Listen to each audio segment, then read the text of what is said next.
Good afternoon. Hello, everybody. Welcome to the broadcast. Of course, as you can see, my name at the bottom of the screen, my name is SaikoWoods, and I am joined here today with a special guest, Sister Julie Royce. Thank you so much for coming on. Definitely appreciate your time. I know you've been pressed for a lot of other commitments and things you got to do this weekend, but I definitely appreciate you coming on today.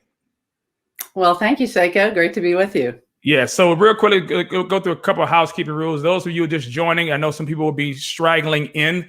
Please like, subscribe, and share this video. It will be posted on YouTube and also Rumble. It will also be archived on the Facebook until they kick me off. But I always have an extra copy on hand just in case. If you like to get any information regarding ministry, you can hit me up, SaikoWoods@yahoo.com. As you can see, the BCV book, chapter, verse logo at the top. You can hit me up as well to get merchandise on that. So without any further ado, Julie, you have been a very popular individual these past few days. Like popular or unpopular? I don't know. Depends on who we poll and ask. But listen, I definitely appreciate you taking time to come out and to discuss what we've already know is going to be a very fiery, intense, concerning topic regarding, the ministry of Dr. John MacArthur. And of course, anybody may think that, he's giving this woman a platform to bash MacArthur. As you can see behind my head, I have his commentaries right there. I have study Bibles. I have no personal vendetta. I have no personal axe to grind with Dr. MacArthur, anyone at Grace to You. What I believe is that when we say things publicly, when we post things publicly, we should be willing and ready and able as much as possible to defend or to clarify or to condemn those things publicly. So I don't believe this is any different. I don't think this is an exception to the rule as well. I wanted to say this before we get started, Julie, for those who may be watching and will watch this. I believe that a lot of times we can appreciate people so much to the point that we will begin to adulate them. We can put them in a place of worship. We can put them in a place of idolatry. I'm not saying that everyone is guilty of that, but what I am saying, I know for a fact that I have been in places and I have been in situations in my life where I have appreciated a person to the point to where I have to guard my heart, and it can become idolatry. It can become a place where we are making Christians to be celebrities, and there should be no celebrities in the kingdom of God. I said this before, and you can take this and quote me on this one, though, Julie. Sheep are not stars. We're not. We're just sheep. We on God's plantation. We serve one Lord, one Master, one Savior. We can appreciate people. We can even congratulate and celebrate what they do. But when we get to the point to where no one can be challenged, no one can have sincere questions, or when there is criticism, just because a person is in ministry for 5 years, 15 years, 50 years, doesn't matter. We need to be able to have conversations in the body of Christ and have it to where it's respectful, of course, but also to where if there needs to be changes to be made, then let those changes be made. I don't believe that, we should engage, of course, in slander, but everything that comes out in public is not always slanderous. I mean, we need to start dispelling these myths like that. I was one individual. I would just say this. I've made public statements regarding what I've seen to be inconsistencies regarding John MacArthur's teachings and things that he may have said publicly. And depending on who you have in your circle, they may like it, they may not like it, they may unfriend you, they may even block you. I've heard statements that MacArthur has made regarding taking the mark of the beast and saying that you can take the mark of the beast and still go to heaven. I've heard Phil Johnson try to defend that. You can't defend that. That's indefensible. You can't defend something that the scriptures say that you cannot do and still be saved.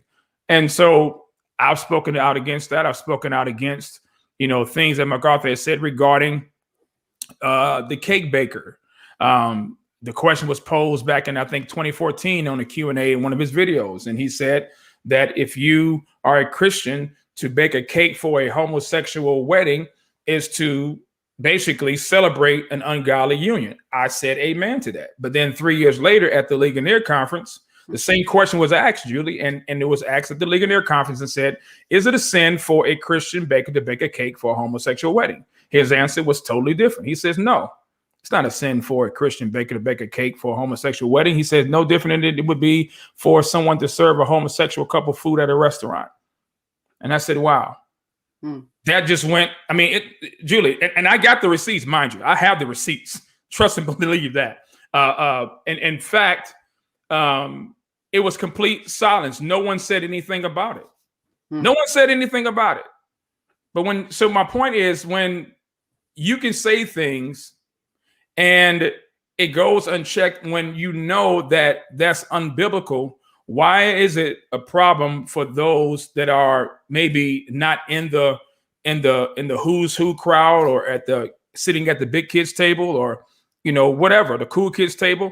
Why is it a problem when we speak out when things are inconsistent, when other people, if MacArthur can speak out against sin, if MacArthur can speak out against inconsistencies, then the same is true for those of us who see it in other people's lives, and also in the life of John MacArthur. We can respect somebody, but does not mean we should be blind to the things that are not true. So, but anyway, I just wanted to add that and say that, because I know some of you may be watching this, and I know there are some people that are a part of GTY and Grace Church, and there are Facebook friends of mine that attend there. I know that they watch it, and I know they're going to maybe say some things about it, and they're welcome to come on to this live later on, and we can have a conversation about it. So, Julie, I wanted to just to talk to you and ask you real quick. First of all, let people know a little bit about yourself.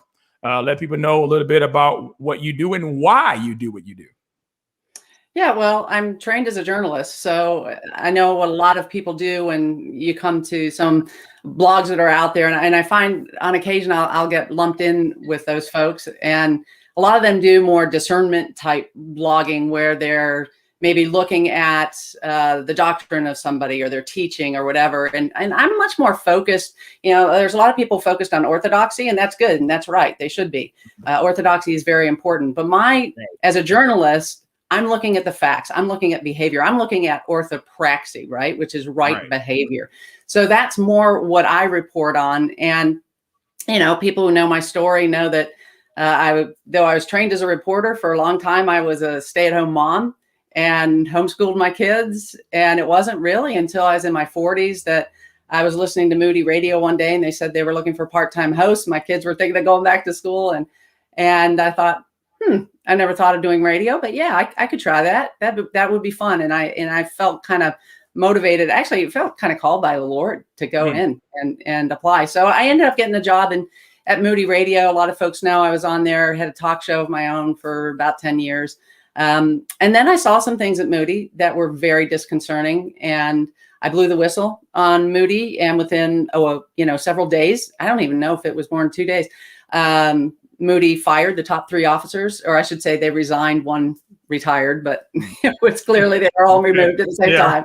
We know how that goes. So clearly there was something in what I was reporting, but I got fired because the trustees didn't want that stuff going public. And I saw this collusion between the trustees and the administration, and I just couldn't in good conscience say nothing. And so I did publish, and I knew I would get fired. I did get fired, and I thought that would really be the end of it. And then it was on the heels of that people came to me from Harvest Bible Chapel and said, Julie, can you do what you did at Moody and investigate this? Because nobody was willing to do it, because most of the Christian media is, I don't know how to put this, but they're all connected.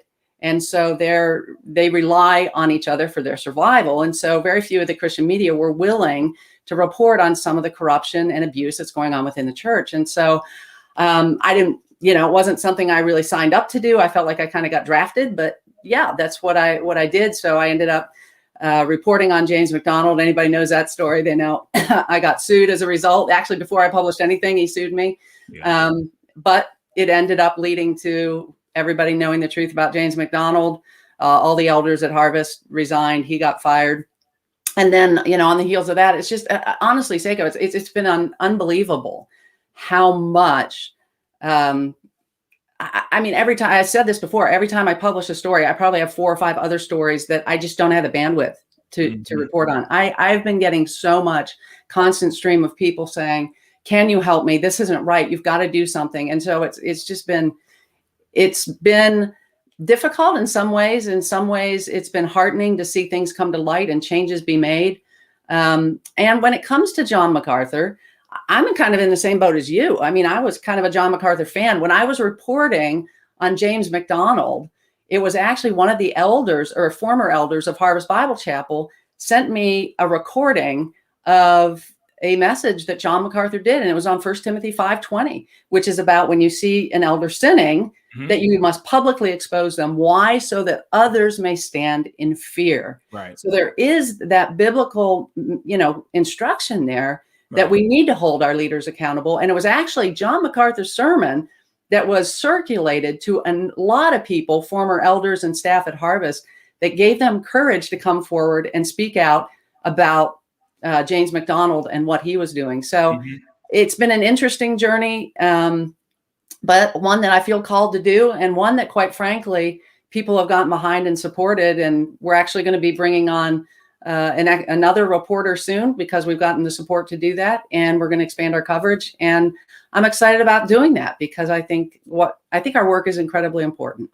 So how long did it take you, or I guess what made you come up with the article or release the article that you did regarding, Pastor MacArthur, this past few days ago, recently? Well, if you follow the timeline in that article, you'll see that I started looking into a lot of these things and requesting information and researching almost a year ago. So it's been a long time. In the midst of my research about the finances, but there were other things too. If you followed this, you know that the Master's University and Seminary has been put on probation by its accrediting body. And that's because they found, just a slew of documented instances of a culture of fear and bullying, the professors feeling like appointments are given to friends of people at the top, of John MacArthur. And so that's a huge red flag. And then you add accounts of abuse of women who said they were rape victims and they weren't treated right. In fact, in some cases punished for coming forward about their rapists. I talked to one woman who said that she was brought into a room and told that she has to forgive her rapist because he was sorry and he was a seminary student at the Master's. I mean, these kinds of, and I haven't reported on a lot of these stories because honestly, they're difficult to report on, and they take a lot of investigating. Yes. And when I'm ready to, I will, but I'm just saying, these are the stories that I began to get and people I began to talk to. But then I looked at the finances, and there were just a number of things. And when you're doing this for a while, Saiko, you can kind of see some patterns. Like at Harvest, for example, Walk in the Word Ministries. What did James MacDonald do? Well, at a certain point, he realized that everybody was looking at the salary that he was making. Why is he making a 6-figure salary for Walk in the Word? All they do is take his sermons, recycle them. And again, he's already paid for sermons, right? He gave them as a full-time staff person. He's paid for these sermons. Somebody else recycles them, edits them, puts them on air, and he gets a 6-figure salary. What is he really doing for that? And so what he did is he brought Walk in the Word under the church. Instead of being a separate nonprofit, then they don't have to file 990s anymore and disclose executive salaries. They don't have to disclose anything because churches don't have to disclose anything. Okay. And so the same thing happened with Grace to You when it came out that John MacArthur, for example, 1 year working part-time for Grace to You, he made over $400,000. Now we know in that year it was somewhat of an unusual year because he had gotten this special gift, I guess, a rare King James Bible. And so they had to claim that gift, and that made it a little bit higher. But if you look at it, it's the salary that he was getting for his part-time hours, which were all over the map, from like 10 to 30 hours per week, which again, you have to wonder, how's he working 10 to 30 hours at Grace to You? And then he's claiming 40 hours some years at the Master's University and Seminary. And then he's claiming, what is he working full-time at Grace Community Church? But they don't reveal his salary. You begin to see some things that are a little sketchy. And then when you go to his board and you realize, and I didn't realize this till Mark MacArthur, his son, was charged by the Securities and Exchange Commission back in February last year of running this $16 million investment scheme. Mm-hmm. And then I find out, oh my goodness, Mark MacArthur, he's on the board of Grace to You. And then I find out Matthew MacArthur is actually the treasurer of Grace to You. And it goes back decades that they've been on the board. And then Phil Johnson, who's the executive director of Grace to You. So in other words, he's the subordinate of John MacArthur. How is he going to hold him accountable? That's what boards are supposed to do. They're supposed to hold their leaders accountable. Well, how is that going to happen when your board is stacked with family members and, again, a key employee? And again, when we talk about seeing patterns, that's exactly what I saw at Harvest Bible Chapel. You know, Landon McDonald, Luke McDonald, James McDonald's sons were in these key positions in the church. And so they would run a lot of what was going on along with his very, very close friends. So there wasn't accountability. Same thing at Ravi Zacharias International Ministries. You have, at one time, Ravi was the chairman of the board. Margie was the vice chairman of the board. His daughter, Sarah Davis, who's now the CEO of RZIM, was a director. Why did people not go to RZIM's board and tell them about wrongdoing? Well, why would they? It's stacked with family members.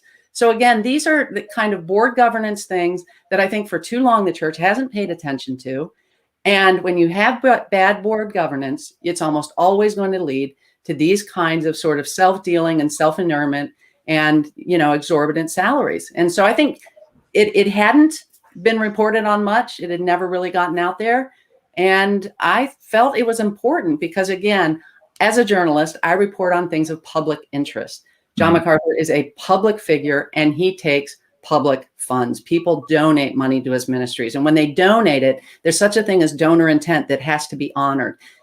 IRS rules talk about donor intent. When people are donating to a ministry, thinking it's going to further the gospel, but it's going to very high salaries to fund lifestyles that maybe a lot of people aren't aware of, I believe the public has a right to know. If they find out about that and they're like, hey, I'm fine with that. You know, he can take $1 million a year. I'm cool with it. I'll keep donating. That's fine. Right. We know Franklin Graham gets close to $1 million with his compensation from Samaritan's Purse and Billy Graham Evangelistic Association. People seem to not have a problem with that. They keep donating. That's their business. That's their money. My job is to tell the truth and let people know so that the public has the information to make informed decisions. So Julie, let me just go ahead and ask some of these questions and just because you already know what some of them are going to be saying. What's the problem? What's the accusation? Why are you doing this? I mean, yeah, you've been doing this for a while.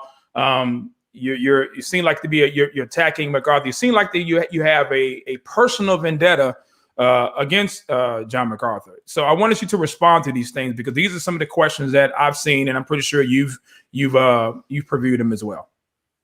Well, I would challenge people to find anything in any of my pieces that's attacking. I mean, I don't state my opinion. I present the facts. That's what journalists do. So people can interpret that as attacking, but it's really it's telling the facts of a story. And when I write a story, it goes through vetting, and I give it to, like, I know one of the people I rely on a lot is a guy who has 20 years of experience with Chicago Tribune. And I gave this piece to him. He went through it. We discussed it. We made sure that every T was crossed, every I was dotted, you know, and that this was fairly represented. Did I go and try to get comment from everybody and from all sides? And yes, I did. So when people, this is what bothers me though. Sure. If I'm a secular journalist, the only thing that I need to prove is that what I said was true. That's it. Okay. What I said was true, and that it's a matter of public interest. That's it. Is it newsworthy? It did what I say was true, right? Now, as a Christian journalist, everybody questions my motives, which is somewhat ironic because we're told in scripture that we don't know the heart. Nobody knows the heart.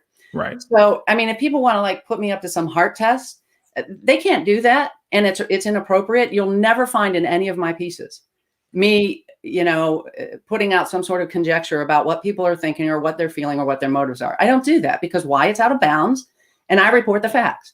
But yet people do that to me all the time. And again, secular journalists, that wouldn't happen. As a Christian journalist, everybody, you know, always wants to put me under the microscope and say, your motive must be this, or you're vindictive, or you're whatever.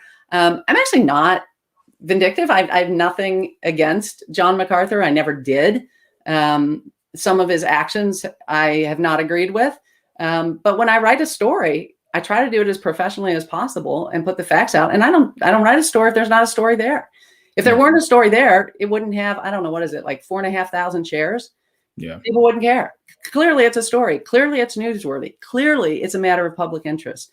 Some people are saying, well, I mean, Julie, he lives in Southern California. I mean, $400,000 a year is not a lot of money, according to, you know, the cost of living in California. You know, okay, he has 3 houses according to the report that you provided. What is wrong with him having 3 houses? He's not a prosperity preacher. Why are you conflating that his lifestyle is the same as a prosperity preacher's lifestyle? Well, I mean, one, I'm not making a judgment whether it's right or wrong. I'm reporting the facts. Okay. And there does seem to be a disconnect between someone who, for example, takes on, which he did a couple weeks ago, took on Ravi Zacharias, talking about how, you know, he had his deviant sexual life, and, you know, and Carl Lentz, who we know has had, looks like at least one affair, but maybe it says multiple immoralities, you know, right? So there's probably several. But he takes them on and says, you know why they're in it? They're just in for the money. It's filthy lucre. Well, I didn't report this because I don't know how accurate they are. But if you look at like celebrity net worth, Ravi Zacharias, I can't remember exactly where he is, maybe 8 or 9 million. Carl Lentz, I don't know, maybe it's like 1 to 3 million. John MacArthur, it's like 14 million. I mean, he has much more money than these people that he's saying are in it for the money. So I think if you're going to make those kind of claims, you got to be willing to be put under the microscope, especially when your money is coming from donor funds, from public funds. If it's your private money that you're making with a for-profit business, that's your business. But this is public. You're getting large salaries from public funds. So I'm reporting it because I think people might find it interesting, and I think people want to know, who are donors, that John MacArthur is getting essentially full-time salaries. And we saw Phil Johnson, the executive director of Grace to You, basically support that and say, well, we decided, you know, why should we give him a part-time salary when, you know, and he says it's arbitrary. Well, it's not arbitrary. He's getting a part-time salary because he's working part-time hours. He was getting a part-time salary at the Masters because he was working a part-time salary. Is he working? I mean, is he literally working 85 hours a week, 95 hours a week, which if you add everything up, looks like what he's claiming? I mean, no human can do that. So I'm just putting the information out there. People can do with that information what they want. And if they want to keep giving and they have no problem with it, go ahead. Yeah. But I'm putting the information out there for them to, you know, evaluate for themselves. Now, interestingly, I know you probably have, you know, seen on both sides of the aisle or both sides of the spectrum support of the article, saying that the article is a hit piece.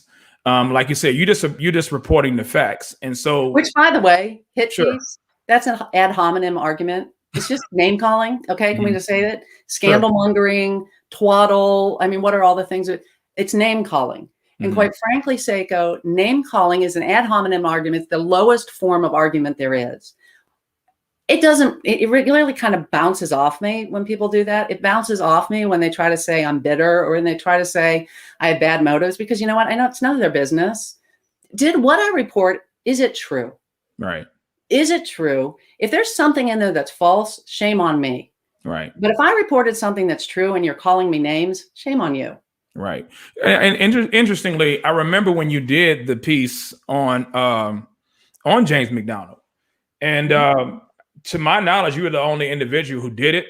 You seem to have received more love from love now. Love at the time, man. Yeah, you seem to receive some of the love, you know, in doing that. I know you had experienced a lot of pushback, you know, from his supporters and things like that. And I'll just say this again, for me, I believe that when situations or information is public, we need to discuss it. So let's talk about the what was it? The ICFA or IFC? ECFA? Evangelical Council for Financial Accountability. Yes. Okay. So you have that one. Then you also have the investigation regarding the school, which the accreditation board. Thank you. Okay. So let's address that. So what was the issue with the school being on probation? Because this would be a financial issue, would it not? Yeah, I would encourage people to Google it. If you just Right. Google, John MacArthur, the Master's University and Seminary, Right. probation, whatever, you can see there's multiple stories out there. I haven't written those stories, and so I've read the report, but it admittedly was several months ago, so Yeah. it's not like one of those things I have on recall. But I do know there was a significant issue about Corey Welch, who's the son-in-law, and I reported this in my piece, who is getting millions of dollars. I mean, what seems like, these contracts, he has a very small company. It's like him and his wife and maybe 3 or 4 other employees. Right. And they're getting close to $800,000 a year to do video. I'll tell you, I spoke to some former administrators from the Masters, and they're like, the quality of the stuff he produced, they're like, I swear some of it. I mean, I'll let them speak for themselves when they're ready to go on the record and say it. But I'll just say I didn't hear good things about it. And so again, he's getting this, Corey Welch, a son-in-law, getting this huge contract, and every single year for many years at Grace to You, and then at the Masters. That doesn't look right. So the accrediting board doesn't like to see stuff like that. They don't like to see what looks like nepotism. They don't like to see a culture of fear and intimidation and bullying, which, if you read the report, it's not like 1 or 2. It's many people reporting this kind of culture. And again, these are patterns that I've seen over and over. You begin when you report on a lot of these institutions where there's a toxic kind of culture, they have telltale signs. You begin to notice it. And so I'll just say, when I started reporting, I started seeing these things, it's a red flag. It at the very least warrants further investigation. I remember, I'll speak to this because I do know for a fact that regarding the school and the seminary, whatever, being on probation, they had a chapel meeting. And so I'm going on information. Well, I know what you're going to say. Yeah. Yeah. Yeah. So I'm going on information that I know. So ladies and gentlemen, again, for me, I'm stating facts over here as well, too, because I heard it. And it was information that was given to me by firsthand eyewitnesses that were present at the chapel. The statement was to these chapel students, these grown men with kids, and have spent their lives and their livelihood attending the Master's Seminary and the college. What was stated to them by John MacArthur was, it's not your business to know what they do with the money. It's not your business. And didn't he say that he was under a satanic attack? Yes, he did say that. Again, I hear that, and what I'm hearing is the executive elders at Harvest Bible Chapel, when 8 former elders came to them with a letter documenting numerous instances where James McDonald was disqualified to be an elder in the church. Within 24 hours, they turned around, produced a video calling these former elders satanic to the core. Yeah. Friends, again, when someone is accused of something, look into the facts. If they get up and they say these people are satanic and you have no right to know, and this is a public nonprofit, which is what the Master's University and Seminary is, that's out of bounds. And it should raise concerns. And it should raise concerns. Right. Period. If you have evidence that what was reported was false, great. Bring it forward. Bring forward that evidence. We'll take a look at it. But when they resort to ad hominem attacks, which again is all that I've heard so far since my piece is published, I haven't heard anybody say this is incorrect or this is wrong. If anybody knows of anything that's incorrect or wrong, please bring it to me. I'll publish a correction if I'm wrong. But I work really, really hard to get the facts right.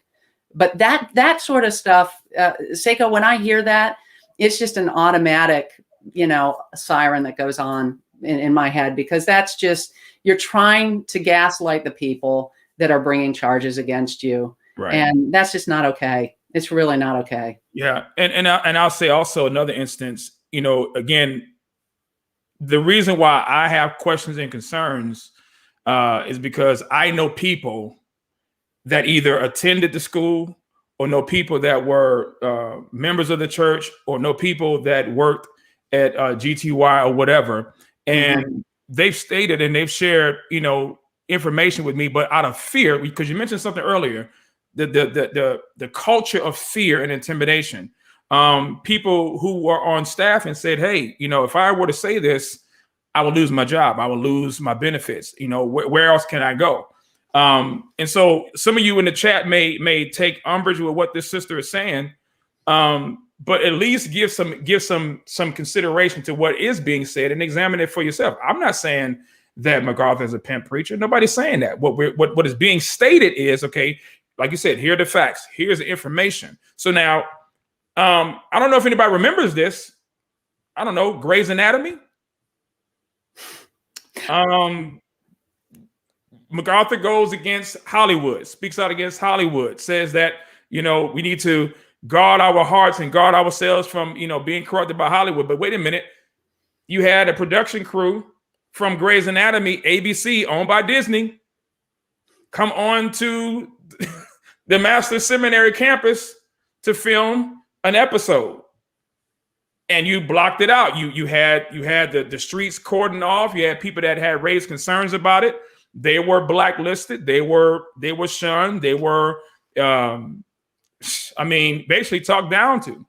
And so I'm saying, as Christians and as people who are in the public eye, of course, everything we do is going to be scrutinized. Some things are going to be a witch hunt. Some things are going to be an attack, but some things are not.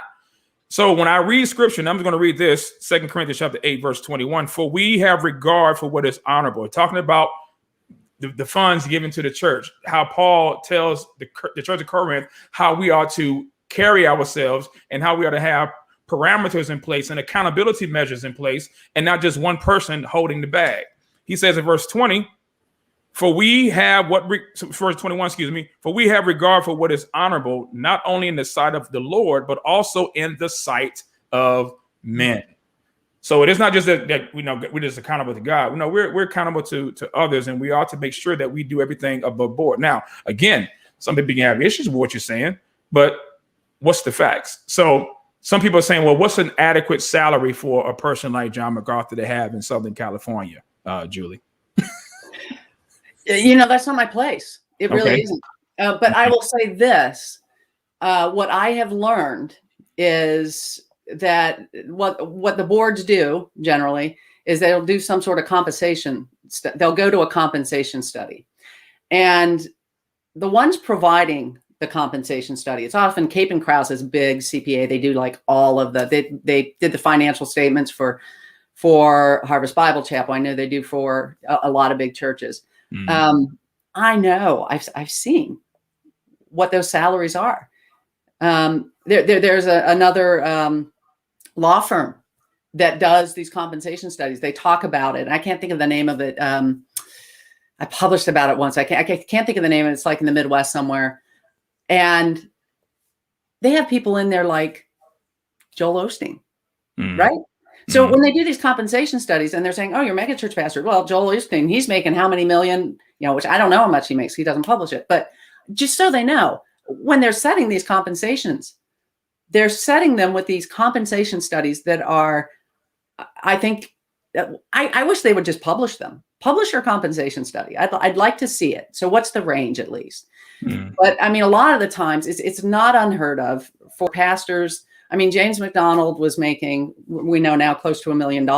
And at the time that he was making close to $1 million, and again, that didn't include a bunch of other stuff that he was, he had these expense accounts that he could basically use. But that whole time he was making that salary, they were accredited by the Evangelical Council for Financial Accountability, right? So the ECFA is looking at them and saying, that's within our bounds. That's fine. So when they say these things, I think most people would be shocked. I think most people would be shocked if they knew what the compensation committees are coming up with. But here's my thing, Seiko, for my personal opinion, and again, I try not to let that influence when I write. When I write, I'm just writing the facts, right? Okay. And I would would challenge somebody. Where do you see me putting my opinion in there? But my dad was a surgeon. He made a lot of money. He got audited almost every year. Do you know why he got audited? Because they couldn't believe that he gave away so much money. One of the times they audited him, he actually got more of a refund because he found they had missed a write-off. He's never had any problem with the audits other than they're expensive to prepare. But he gave his money away. We drove Oldsmobiles. Why?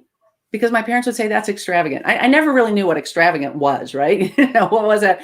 But I do see in scripture there's a value. And this is a man that isn't taking donor funds. He's making his own money, right? But that kind of ethic, and when I read scripture, the kind of ethic that I see is that we're to be good stewards of our money. And God's given it to us. We don't own our money. God owns our money, right? He owns our money, and everything that we own is his. And so if it's in my bank account, that means he's given it to me to steward and direct the way it should go. Okay. So now a lot of people will say, well, doesn't John MacArthur give away a lot of money? I don't know. If he'd like to release his tax returns, then we can all see. All I know is he's taking in a lot of money from his ministries, from donations. And I think people have a right to know that. And I think too, when people are giving their money, they're not giving it to go to big salaries so that pastors can redistribute it however they want. They're giving that money to the pastor. You know, they want him to be fairly compensated, but then at the same time, they want it to go towards the mission. And so I think, I know for me, I've got financial statements because I take donations. I publish exactly what I take in, and anybody can go to my website. You can go to julieroys.com, where the piece is, but also click on the donation tab. You can scroll to the bottom. You'll see our financial statement. We publish everything. Why? Because I'm going to live by the same standard I expect other people to live by. And if somebody has problem with how much money I'm taking in, you know, go ahead. You can see it's right there. It ain't much. What about people considering that I'm paying both sides of Social Security? What about people say, okay, well, I mean, are you against Christians like MacArthur making that kind of money? Solomon was rich. He was wealthy. Matter of fact, the most richest man ever lived. So what would be the issue? Because now, and I'm reading in the comments in the chat, you know, if you don't have an issue with MacArthur, then why present the article? Why would you post an article if this is not something that is of any of your concern or that you care about? Oh, I care about it. I care about it deeply. I care about the purity of the church. I care about integrity. I care about our witness to the world. A tremendous, that's why I'm doing what I'm doing. So I care about it deeply. It's newsworthy when you have a pastor taking essentially 3 full-time salaries from donor funds. Donors have a right to know, period. It's newsworthy. I mean, are they going to argue it's not newsworthy? That it shouldn't be reported, that it should be private? When you donate your money, you, as MacArthur himself said, have no right to know where that goes. Is that what you think? Because the ECFA doesn't think that. And speaking of the ECFA, Grace to You is a member of the ECFA, which, by the way, we found out is pretty ineffectual because Harvest got away with everything that they did being members of the ECFA. Gospel for Asia, who just settled for tens of millions of dollars of defrauding donors. They were members of ECFA. They finally got kicked out after it came to light elsewhere, not through the ECFA. PTL scandal, that whole thing, they were members of ECFA. So, I mean, if the ECFA has trouble with you, it's a really low bar. And if you get in trouble with ECFA, that's really something. So the ECFA, back in end of March, I came to them because Grace Community Church, who's a member of the ECFA at the time, was not releasing their financial statements to me. And so I went to the ECFA and I said, listen, as I'm reading your standards, compliance of your member organizations means that they need to release their financial statements. Now, again, financial statements, they don't even give executive salaries. They're not nearly as revealing as filing an IRS 990 form, not even close. So I'm just asking for a very basic financial statement, and they wouldn't give it to me. Well, the ECFA then I heard from the compliance team member, Jake Lapp. He got back to me and he said, you're going to hear from the church. I expect you'll hear from the church soon. Well, now I know that within 2 weeks of that conversation, of Jake Lapp sending me that email from ECFA, Grace Community Church withdrew from the ECFA. And they're no longer members of the ECFA?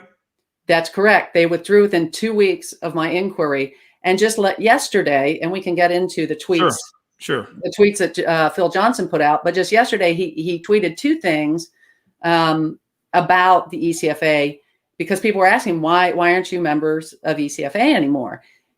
On one of them, he said, we're not members of ECFA anymore because we don't solicit funds from the general public.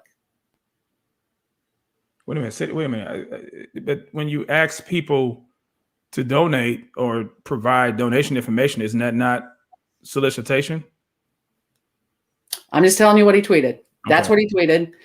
Then he tweeted that there was a disagreement between how much they had to reveal. And I forget his exact language, but I'm going to be publishing a post after I get off with you. So very soon, after I get off with you, I'm going to be publishing a post that includes some of this stuff, because what happened to me on Twitter yesterday is absolutely unconscionable, especially from a man who's a pastor and the head of Grace to You. What Phil Johnson did yesterday is beyond the pale. But the other thing that he said, again, was that this whole issue with ECFA and providing information, being transparent. So, people can do with that what they want. If they like to give to an organization that doesn't think they have a right to know anything about where their money goes, fine, keep doing it. I think they have a right to know, and I think it's newsworthy when an organization doesn't want to provide that kind of information, especially when they're taking in the kind of tens of millions of dollars like MacArthur's organizations are doing. Yeah, and again, I'm just recalling on what statements were made at the chapel where they said it's not your business to know regarding the finances. What goes to the school and to the organization. So that could be definitely problematic. Let's talk about. Let me just say something on that. Yes, this reminds me. James MacDonald, one of his favorite statements was to say, "The business of the church is not the business of the church." That's what James MacDonald said. The business of the church is not the business of the church. I heard that from multiple sources, former Harvest people. And when you hear that, people, when somebody tells you, who's at the top, says the business of the church is not the business of the church, get out. I wouldn't put up with that. If people want to put up with that, that's fine. If they want to just blindly believe and have faith in someone, go ahead. But as for me, I go by trust but verify, right? I'll trust you, but I'm going to verify what you say. Absolutely. I'm going to check it out. So I would encourage people to do that, because I think the scandal of what's happening right now, what happened with RZIM, what happened with Harvest, what's happened with just organization after organization after organization within Christendom happened because of the bad leadership. Yeah, but we like to point the finger at the bad leadership. It's our responsibility because we give the money and we don't ask for accountability and transparency. And that's the big part of the problem right now. So now, people are saying also in the comments, I'm just reading, I'm just feeling, going through it. Sure. They say there she goes comparing James MacDonald to MacArthur. Why is James MacDonald being mentioned alongside MacArthur? Why are you comparing or correlating the two? Why are you doing that?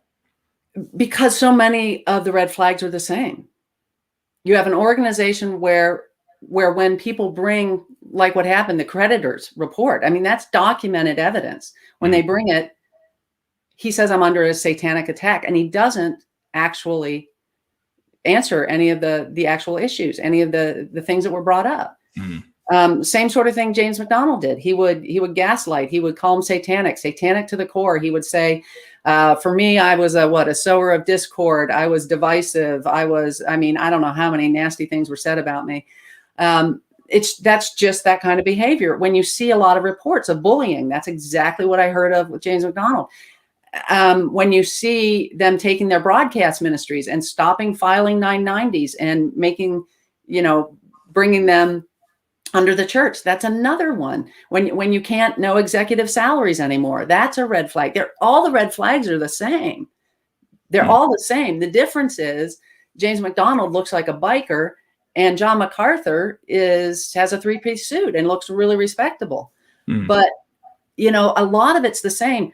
James MacDonald preach the word. You know, the hardest thing for people, and I've met people who are like, James McDonald brought me the Lord. What does that mean?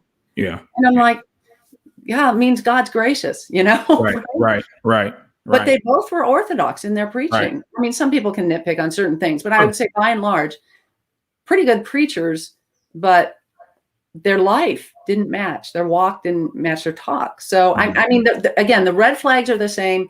If John MacArthur would like to come out and defend specifically some of the facts that are brought up and explain them, and you know, great, that would be wonderful. Let's have a real discussion. Let's sit down and reason together.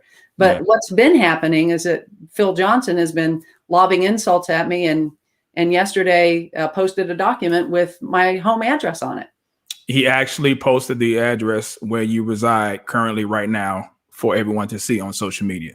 Is unbelievable. He doxed me yesterday. It's illegal in California to do. You can't publish the private information of somebody like that, especially in what seems to be an act of revenge, you know, in retaliation for what happened. And I'm going to publish all the stuff. It's going to be out there. People can examine the facts for themselves, but unbelievable and unconscionable. If you looked at my piece, I obviously know the address of John MacArthur's 3 homes. You didn't see that anywhere in my piece. And actually the documents where there were addresses listed, I took care to redact all of that. Right.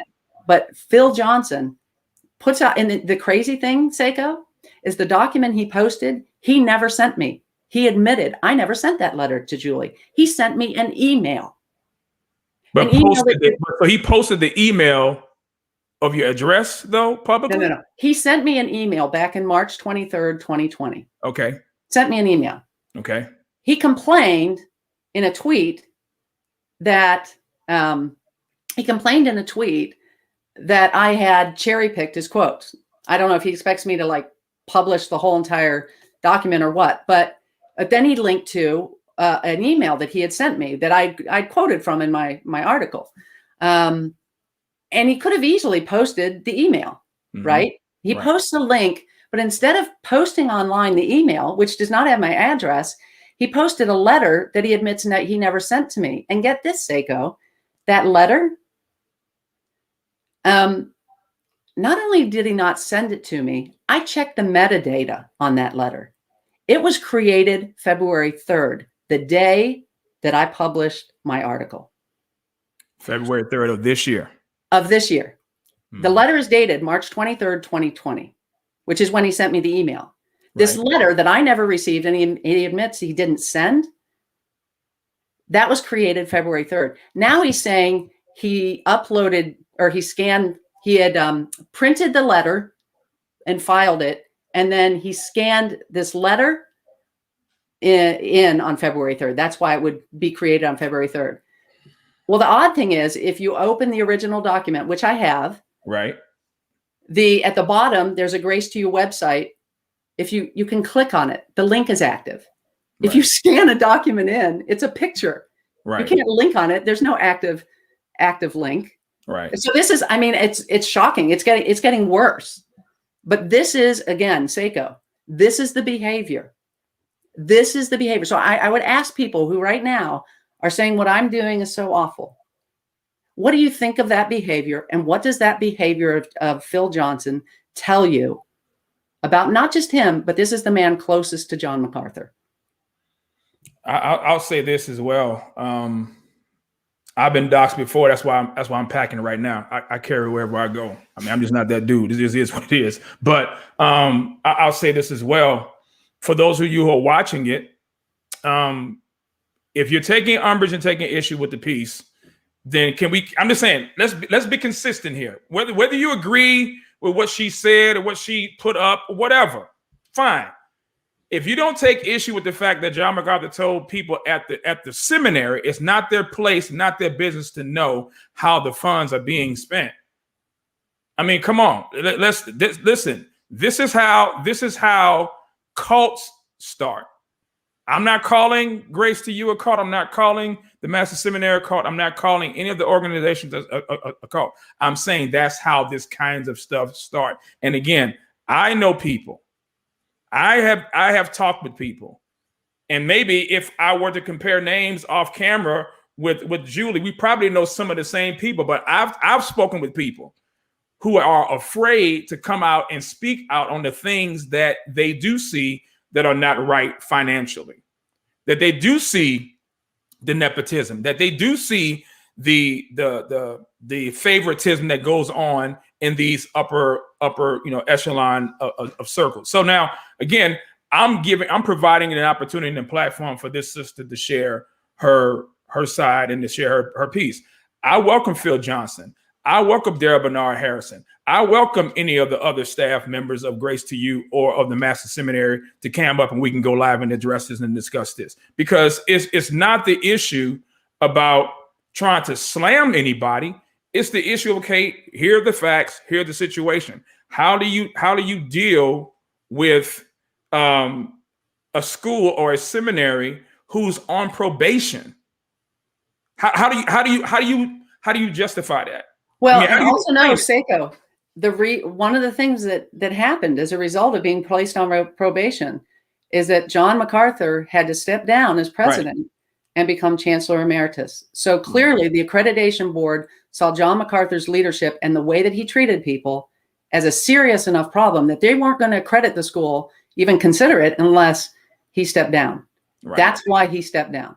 Right. So again, I mean, and I've talked, and this is not a color issue. And I'm not trying to make it that, but I've talked to Black folk who attended TMS and who attended the school, and they have actually witnessed the bias, or even somewhat it can be perceived as racism. I've talked to some white brothers regarding how they have seen mistreatment of other people at the school, and if you're not among the who's who, then basically you don't get any consideration. I've talked with women who were victims of being raped at that place. So this is not, and like you mentioned earlier, Julie, there's so much stuff to deal with. You don't really have enough time and enough manpower in a day to address all of these concerns. So we at least need to say, okay, you know what? Let's step away. Let's step back from the vehicle and let's say, okay, wait a minute. If we're dealing with this regarding the article, okay, what about the article? What's in the article that's false? Are you accusing the sister of being petty? Okay, that's subjective, because see, what's petty for you may not be petty for somebody else. And can I say too, I appreciate, Seiko, that you have me on. There are people out there making videos who are just saying ridiculous things, absolutely ridiculous things. They say them in a really nice manner, though. I mean, like that Bible wingnut guy. What is it? Bible thumping wingnut? Yeah. He accused me, for example, he said one of my main sources in my story is Zorro, which is this blogger who's anonymous and has been publishing on Medium. I just encourage people, look at my stories. I've published like tens of thousands of words about John MacArthur. I've been following, what's been happening at Grace with their battle with the city and the state and county. I've been doing that, since this summer. There's tens of thousands of words out there. I've devoted 50 some words to Zorro. And I simply said that Zorro had published that some staff at Grace Community Church had been at a Christmas party and then contracted COVID. The only reason I published that is because I was able to independently corroborate that fact with an insider at Grace Community Church. Again, 50 words in one article that I only published because I was able to corroborate it independently. He goes on a YouTube video and says, Julie Royce, look, who's her main source? Her main source is a blogger who's anonymous and blah, blah, blah. I mean, it's lying. That's lying. It's not truthful. And it is an objective fact. So I encourage people, go to the facts, look at the objective facts, see if there's anything wrong in the objective facts that are being presented? Or is this just name calling and is it skewing the facts to match a narrative? So let me because people are still commenting about your article. So let me just read some of the statements, okay? Because some of these are not on the live chat here on StreamYard. So just bear with me. So Michael says this. Let me scroll down what Michael Williams said. Okay. He says there are 5 holes in her story and her article hasn't been addressed in total context. So I would like to know what 5 holes are there? Because again, I want to present the information. What in the article has holes in it, Mike? That way you can maybe help the audience and those share it. Because again, I'm reading the article. Now, I would say this. Again, Southern California cost of living is different than Texas. So I know that. Having 3 houses, okay, some people will say, hey, why does this man have 3 houses when he's over here attacking this person that got 3 houses? And the common thread I've seen and understand is because MacArthur's not preaching a prosperity gospel. That's the statement. Okay. So what is the issue, or I guess the question is being asked? What's wrong with what MacArthur has? Why are you bringing up the houses? Why are you bringing up his lifestyle, his family? Because he brings it up. He talks about lifestyle. It's in his sermons. He talks about lifestyle. He's accused these other people of just being in it for the money. He's taking a very large salary, which amounts to essentially 3 full-time salaries, which we know no human being can work 3 full-time salaries. I'm sure he works a lot. I don't know at 81 how many hours he's putting in. I'm sure he's worked hard over the years. But 3 full-time salaries, or I mean, what amounts to it? I mean, a lot of us work full-time, don't get anything close to even one of his part-time salaries. So again, he's a big figure. Maybe people say he deserves it. That's their decision. If they want to give, they can. They have a right to know that home of his in California is, and this is, again, Seiko, when you have Phil Johnson, again, in 2014, he made a statement because it had started to leak out how much money John MacArthur was making. The fact that he made over $500,000 from 2 part-time salaries with the Masters University. Although I think that year he might have claimed 40 hours at the Masters University, which you have to wonder how he did that and also worked, I'm guessing full-time at Grace Community Church and then at Grace to You. But he made over $500,000. That got out. It got reported. The response of Phil Johnson was like, listen, nobody's ever looked at John MacArthur's life and ever thought that he has a problem with money. You're going to make a statement like that, Phil Johnson. Expect we're going to go verify. So I went and verified. Okay. 1, he says he's lived in the same house for 35 years. Good for him. He's lived in the same house 35 years. That really tells us nothing. It leaves an impression, a false impression, quite frankly. And the impression is that, oh, it must be modest. Well, it's a $1.5 million home with an in-ground pool and a tennis court. Seiko, how many of us have in-ground pools and a tennis court? I don't, but I don't live in California. People say, hey, he lives in California. So what's the difference? He lives in California, right. Median house in that area is an expensive home. It's around $625. So he's more than double. Okay. So he's more than double what everybody else is getting. So he's living at twice the median lifestyle. If people are fine with that, that's fine. It's just if Phil Johnson's going to make that statement, he should know that we're gonna check it out. So again, lived in the same home 35 years. The other thing Phil Johnson does, and Seiko, you and I know, when you omit facts and leave a false impression, to me that's the same as lying. And that's exactly when he says he's lived in the same home 35 years, when he knows that John MacArthur owns 3 homes. That omission amounts to leaving a false impression, which to me, in the way I was brought up, is lying. So he never mentioned, he never disclosed the other 2? No. He says John MacArthur has lived in the same house for 35 years and he only owns 1 car. You know, the other thing he didn't tell us? I'm hearing this from students. Yeah, I know.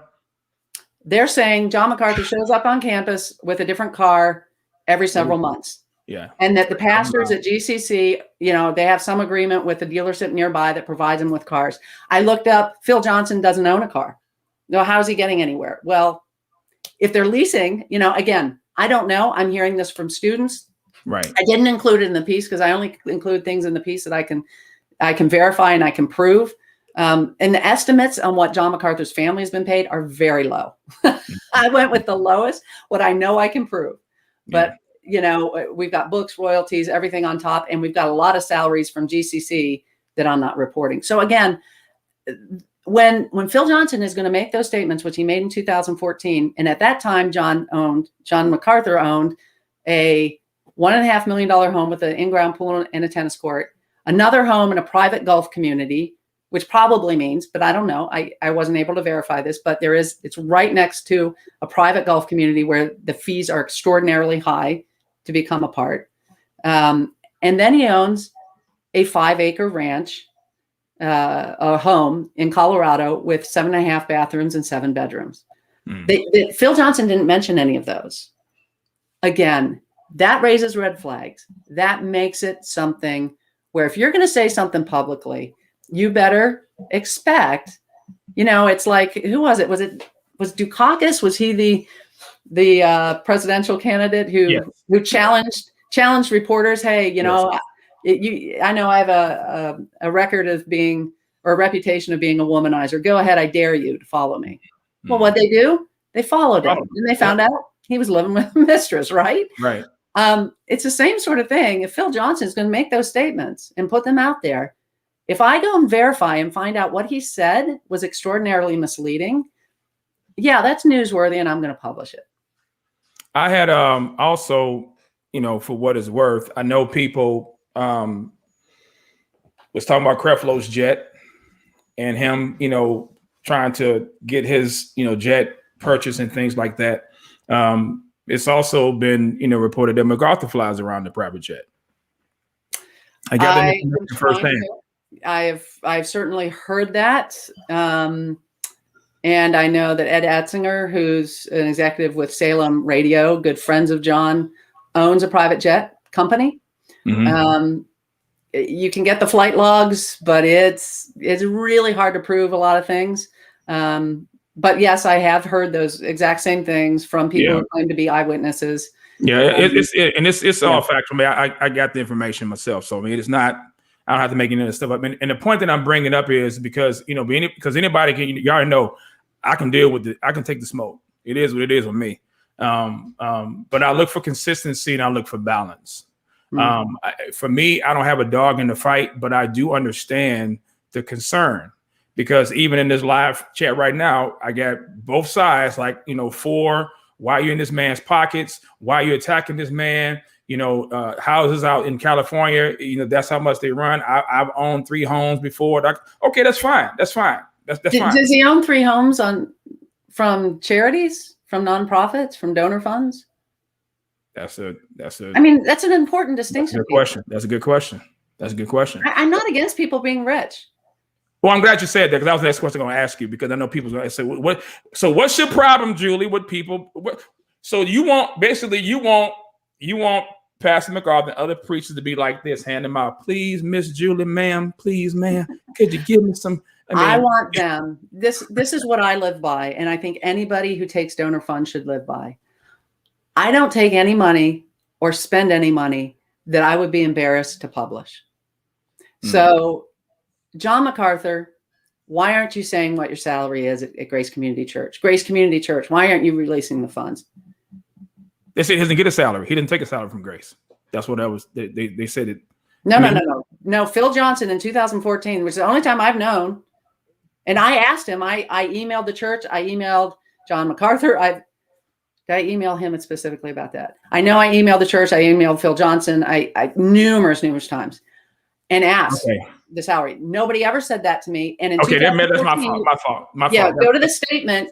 What Phil Johnson said is that he makes a reasonable salary based on compensation committee. But he also says that we aim at Grace Community Church to pay everyone within the median to upper range for California church employees. So that right there tells you that the range is going to be in the medium to higher range. And of course, it'll be adjusted for. I actually ran a report, based on church salary just to see what it would probably be. And it's, he's probably making somewhere between, again, it's a guess, but if based on church salary, which is an organization Christianity Today is affiliated with, and you can generate reports and you can plug in where somebody is, how big the church is, what their seniority is, all those things, and it'll generate kind of a range. He's probably making over 200 grand for that position. I was going to say this, and I know you got to run, but I was going to say this as well, because again, there's things that I know, but I don't really have time to really deal with it, because I'm like, you know what? Okay, fine. People want to believe what they believe. That's fine until some issues come out. So I know, at least I was under the impression that the MacArthur Study Bible was something that he actually penned himself. Newsflash, everybody. No, there are people who helped him compose that MacArthur Study Bible. It's more than help. Okay. Yeah. From the people I've talked to who are intimately involved with it, I will probably publish on that at some point, but I'm not going to say anything about it because. So I'm not making it up, right? Am I making this up? You're not making that up. Okay. No, and I've talked to the firsthand sources who are involved, who are a part of the whole process. So I'm not conjecture. It's a rumor. Right. Yeah. I heard it firsthand from the horse's mouth. Right. And the reason why I'm saying this is because I've spoken with people who were actually involved in the creation of that, even the commentaries, that were, you want to say ghostwriters, whatever, however you want to term it. So I remember that because back in 2003, I believe, that was my first time attending the Shepherd's Conference. And I remember John MacArthur standing in the pulpit, and he was saying how many years it took him to do and to write out this study Bible, pouring hours upon hours upon hours upon hours upon hours, just writing and doing notes and things like that. And so when you hear people say that, listen, I'm talking about from the outside in, me sitting here, and I'm saying, wow, dang, bro, I mean, you 66 books and you got notes for pretty much almost every verse, every chapter by yourself. That's what I mean, because I'm new, right? I'm green in the game, right?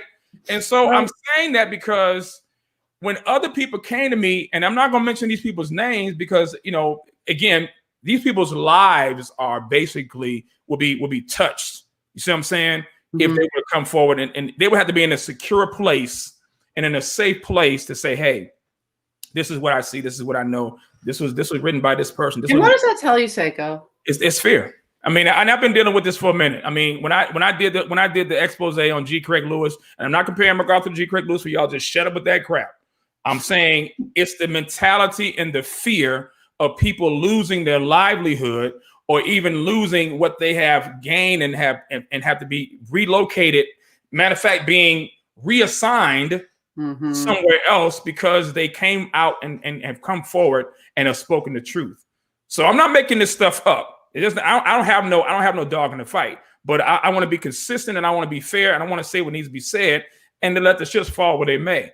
So when this kind of stuff comes out like this, Julie, yeah, it's a culture of fear, because when I discussed the issue regarding MacArthur's statement regarding homosexuality and homosexual weddings and Christians, you know, not being a sin to bake a cake for homosexual wedding, I spoke with one of the staff members from Grace to You and from the Master Seminary and from GCC. Defending what MacArthur said. And so I asked the brother a question. I said, okay, so then if you're saying that what MacArthur said in 2017 is not a contradiction to what he said in 2014 about it being a sin for a Christian to bake a wedding cake for a homosexual wedding, but now it's not. So then is it okay for a white Christian baker who comes and he has his own business and the KKK member or the white supremacist comes in there and says, hey, I want you to bake a cake with a noose around a black person's neck and say that we hate black people. Would that be okay? Well, that's a different thing. Why is it different? Because we're talking about symbols. We're talking about what it communicates and what it celebrates. So I'm just saying all of us need to be careful. We all need to be careful when we can appreciate somebody, but then we want to turn a blind eye to things that should raise concern, but we have no problem. We have no problem when it comes to false teachers who are low-hanging fruit. when it comes to people like a Joel Osteen or TD Jakes or whoever. You see what I'm saying? That's low hanging fruit. I'm saying we need to be consistent. We need to be fair. We need to guard ourselves from bias of any kind. And I'll say this because I know that some of you are watching this right now, but you can come for me if you want. Again, I'll take the smoke. Why is it a problem when someone says something about MacArthur and it could be true that what they're saying?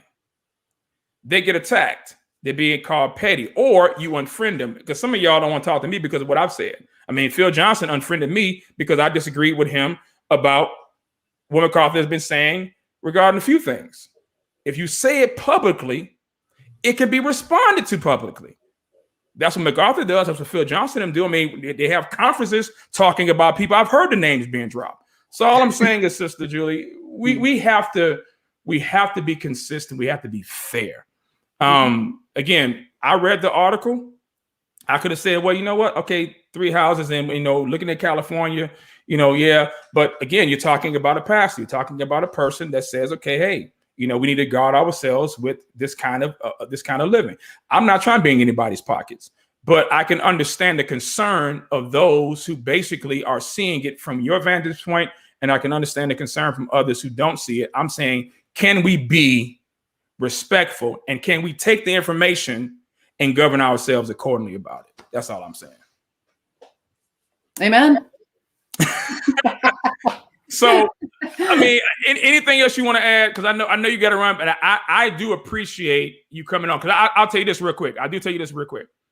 Had you refused or declined to come on my live and to say, yeah, thanks, but no thanks, I'd have been like, oh, okay. All right. You see what I'm saying? Why? Because again, if it was scheduling conflicts or things like that, but when a person is trying to be evasive, or when a person wants to throw rocks and hide their hands, then I don't have any tolerance for that. And then I'll definitely, have to deal with that publicly. But I would at least say this to you. You have really, for me, I mean, you came out, you said what you needed to say. You took the questions. I mean, whatever they could have been. Bottom line, I don't have an issue with what you're saying. If it's facts, it's facts. I think that we need to deal with it. If you don't have to. But to call you names and to dox your address and your information, that's foul. Phil Johnson needs to repent, and anybody that knows Phil Johnson, they need to call into repentance as well, because if it's out there publicly, they would have no problem doing it if it was Dr. Michael Brown. They have no problem telling people to stay away from Dr. Michael Brown because he's dangerous. That's foul. You are a woman of God. You have a family. You have a husband. Your address should not be disclosed unless you want it to be disclosed. That's wrong. Period. Point blank. Yeah, and the fact that he created a document, at least it appears that he created a document just to add my address onto it. It's unconscionable. It's unconscionable. It is. Yeah. You want anybody to reach out to you with any contact information for people that have questions? If you'd like for them to contact you, can leave your information out right here, right now, sister. Go ahead. Yeah. Well, I mean, you can reach me through my website, julieroys, ROYS.com. And there's a contact form there you can fill out. I get those. I respond to those. Most of the time. You can reach out to me on Facebook too. At Reach Julie Roys is my handle on Facebook. It's my handle on Twitter as well. And yeah, I don't ignore people. I try to. I mean, I get a lot, so I don't necessarily can't necessarily respond to everything right away. But I try. And I try to listen. But again, if you're going to reach out to me, just like call me names, don't bother, because I'm done. If you're going to reach out to me with something thoughtful, and if you have some real content, then I'll engage with it. Is that the reason why you accepted my invitation? Because I know you've been hearing things about yours truly. I'm a meanie. I'm a troll. Stay away. Come on. Now, you're a journalist, Julie. You're a journalist. You've probably been journaling me too. You know what? You seem like a stand-up guy. Okay. And I'm not afraid to sit on the hot seat. I really am not. If I don't publish something unless I feel like I can defend it. And And I want other people to answer questions, so I'll answer questions. You know, people say Christians shouldn't judge. Actually, scripture doesn't say that. It says at the same measure that you judge others, Amen. you will be judged. Amen. And so I expect that. I invite that. And I'm more than willing to defend my pieces because I've done my homework. Absolutely. I don't just publish stuff. Yeah, I mean the libel is definitely risque if you did that anyway. So I mean, what will be the purpose of doing that? So well, I've been sued. Saiko, James McDonald sued me. I remember that. And the church ended up paying all of my legal fees and then some, because it was a completely frivolous lawsuit and everything he said was lies, and it all came out. So the number 100% defense against libel and slander is the truth. And that's why I publish what I do. I have a huge commitment to the truth.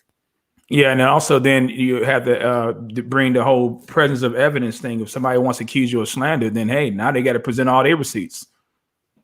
And then you don't want to do that. No, they don't.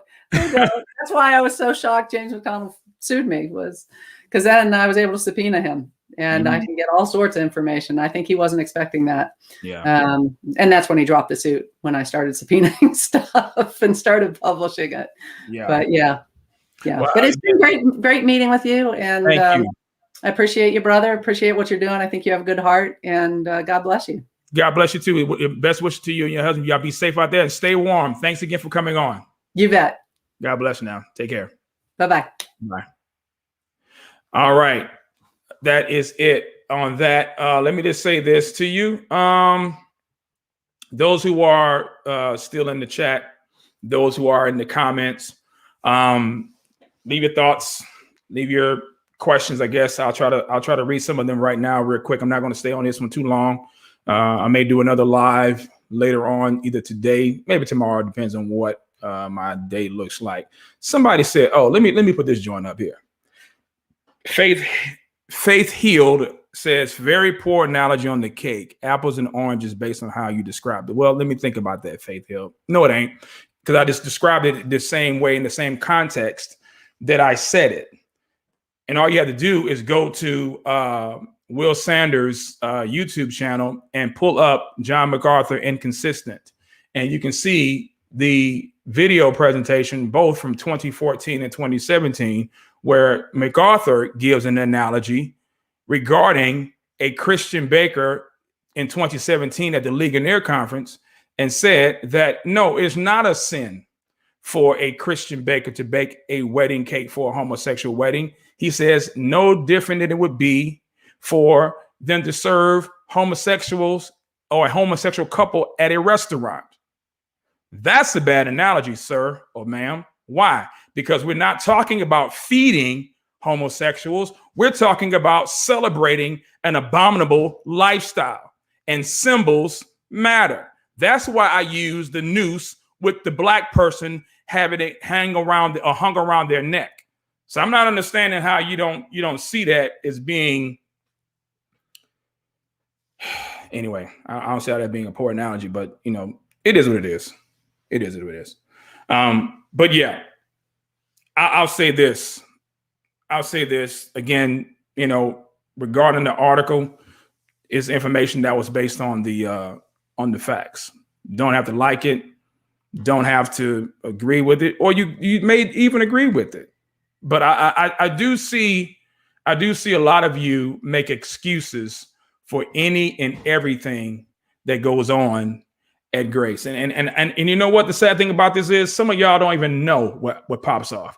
I know what goes on more so at Grace and at the Master Seminary than some of y'all do. And some of y'all been going there and go there every year and fighting and stampeding over each other as like you was at an Usher concert to get the front row seat to your favorite preacher. Is that not idolatry? Or something you need to guard yourself from? I mean, how do you explain that? How do you explain someone being told it's not your business to know what is going on with the financial dealings of an organization, but we still want that tuition though, and that tuition better be on time? How do you codify that? I'm just saying, how do you do that? And if you can make excuses for that, then the problem is not the person who's reporting it. The problem is with you. That's the problem. And I'm reading the comments right now. Mike, you said you had no problem with the article. Okay, cool.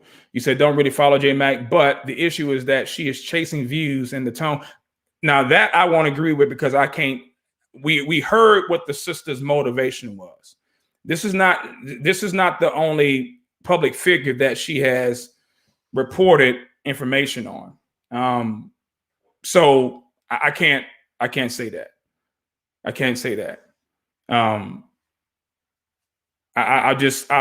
Again, I'm not the fourth member of the Trinity, so I'm not going to judge this sister's motivations or her heart outside of what's already been presented, unless there's proof that will dispel that or that will, confront that. Then that's different. But yeah, so I wouldn't say that. I wouldn't say that. Someone said, Miguel, you said what? Julia has no problem showing up because she is speaking facts. It's facts, period. What do you do with it is up to you and needs to be weighed biblically. Okay. Someone said there's tons of info out there in firsthand accounts with names. Yeah, and I know some. I know some. Again, just saying. It's there. In fact, let me just give you a quick sample. Real quick. Let me just give y'all a sample, because I don't want y'all to think I make this stuff up. And remember this. Let me ask you this question. Do you remember when MacArthur said that you can take the mark of the beast and still be saved and go to heaven? Do y'all remember that? Hello, is this thing on? Does anybody remember that? I mean, I remember it. Don't take my word for it. You can go to gty.org. They still got it up in their archives and their library. C13, I think it's called C1301-1. And you can pull it up. Oh, by the way, here it is right here. Someone said they had a question about the 7-year tribulation. Now, we're not talking about whether or not you're saved based on your eschatology. That's not my argument. That's not my issue. But I'll put the link up here. I'll just do that for y'all, because I don't want y'all to think your boys making any of this stuff up. Yeah. Mm-hmm. Yeah. I'm just gonna go ahead and put it up in here, right? Yeah. That's the link. There it is on the screen. Right there. Pull it up there. The question was raised and asked. I'll just read the transcript. My question is in regard to the latter part or the latter half of the tribulation period, when men will be required to have the mark of the beast in order to buy or sell. My question is, once a person takes the mark, is there any possibility of him coming to Christ? John, just reading the transcript. John MacArthur says, quote, yes, I think in the 7-year tribulation coming in the future, we're going to get into this probably a week from Sunday night. This is an old sermon. Maybe this Sunday night, maybe a week, I'm not sure. But the tribulation is a 7-year period, right? The rapture of the church, 7-year tribulation, then Christ returns as of his kingdom. Now, he's coming from a dispensational standpoint. So if you're not dispute, then don't trip. I am. Don't hate me. Don't block me. If you do, it is what it is. I don't care. I'll continue on with the quote. He says, now in that 7-year period, really two things happen. God begins to judge the world with a series of holocausts, so forth and so forth and so forth, right?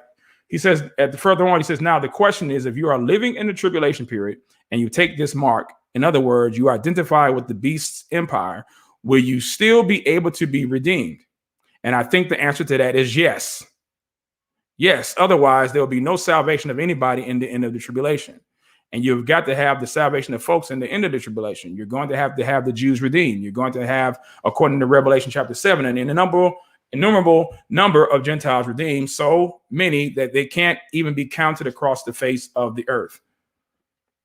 So I don't think the fact that someone takes that is a sentence to permanency any more than you being a part of this world system once in your life means that you have to be a part of the system all your life. Well, especially when the 144,000 don't start their ministry till the second half. End of quote. Now, interestingly, I have my commentary right here. both Revelation commentaries.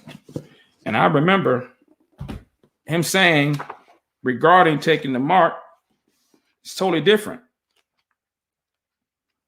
So when people brought up that statement, Phil Johnson defended it.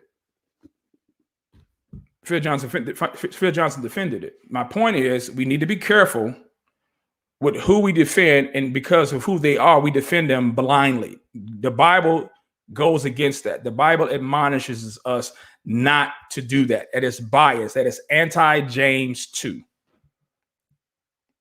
We're to guard ourselves from favoritism of any kind.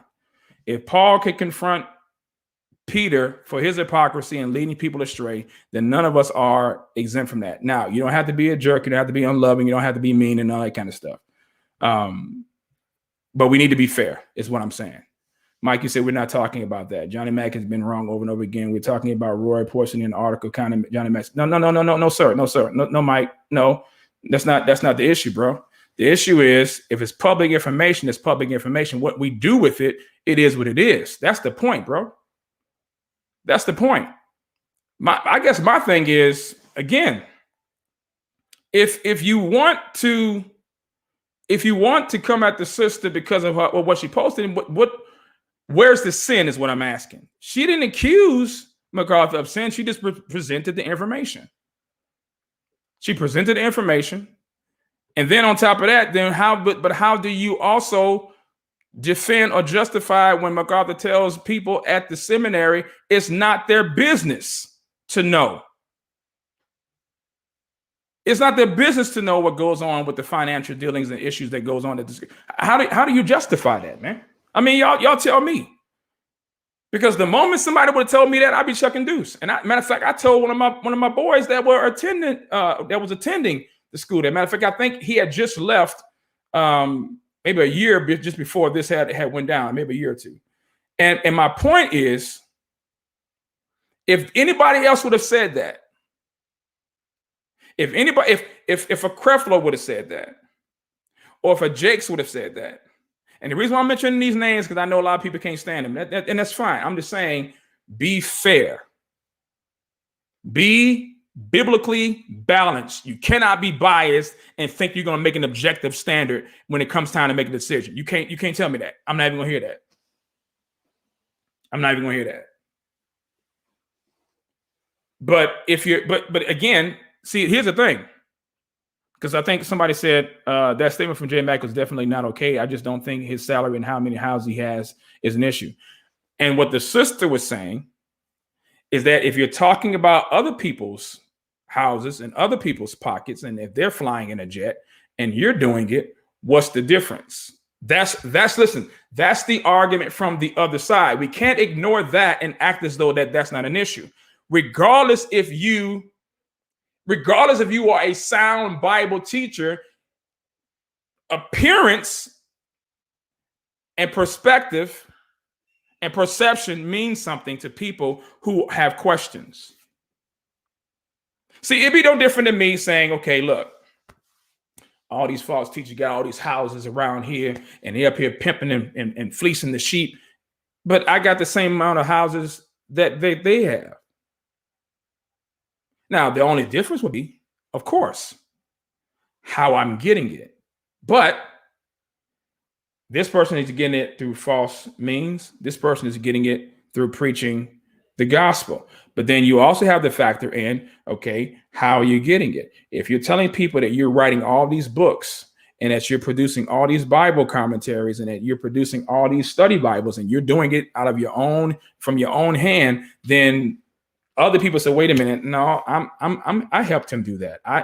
And my name is not written in his quote unquote study Bible as a contributor and as somebody that wrote.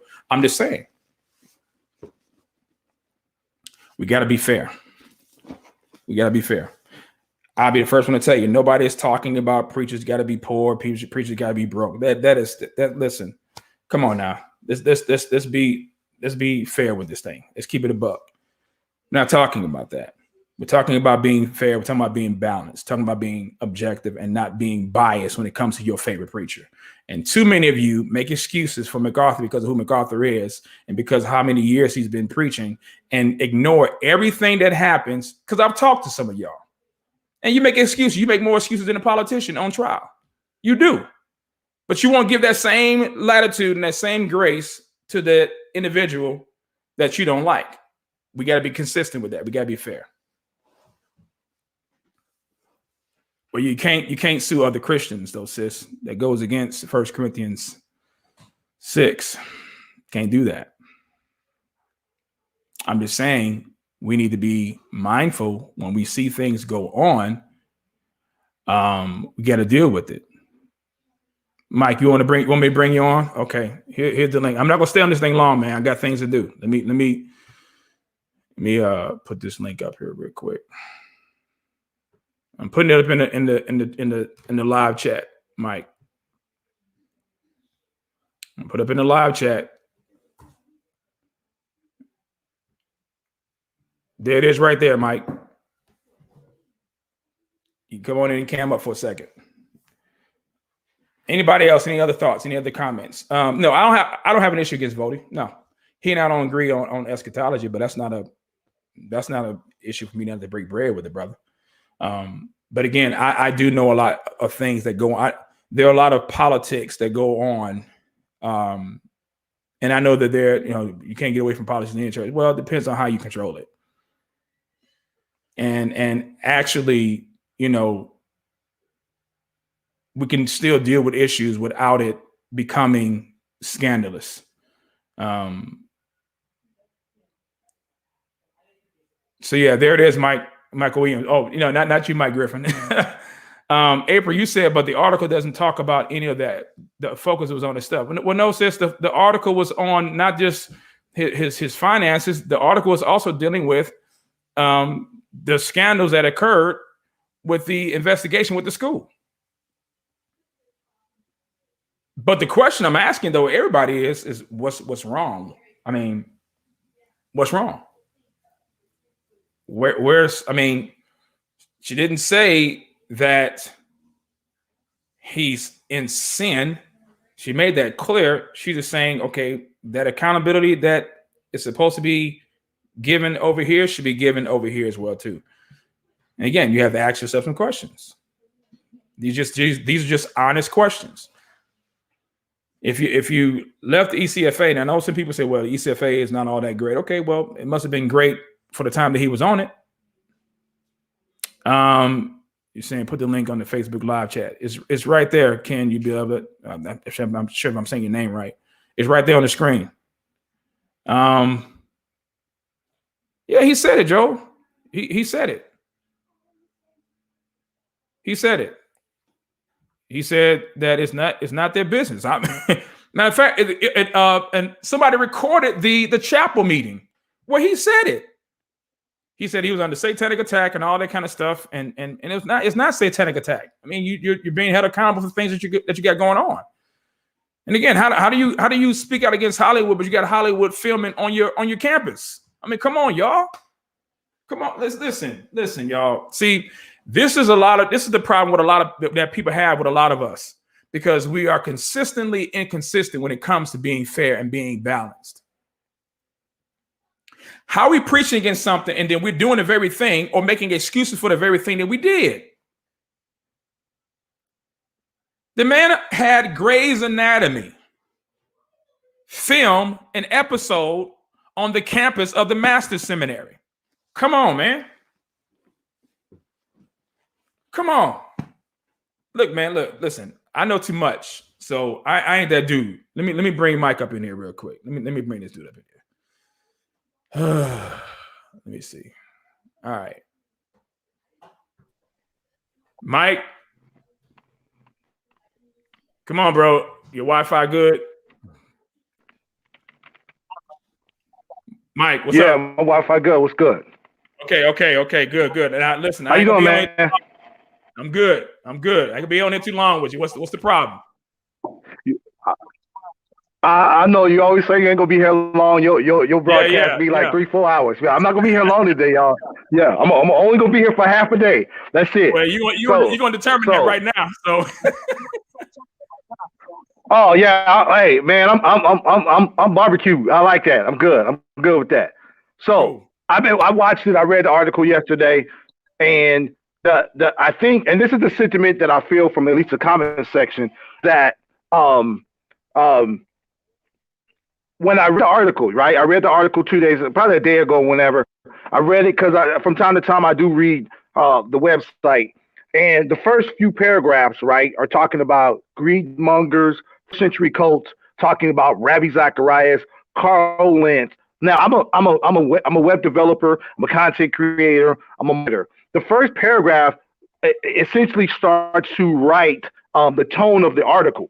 And that's just that you could disagree with. That's my opinion. So your first references to Johnny Mac are greedmongers, cults, Zacharias, who just unfortunately had been exposed as a predator, and then Carl Lentz, who's just basically celebrity pastor of all of the major stars, right?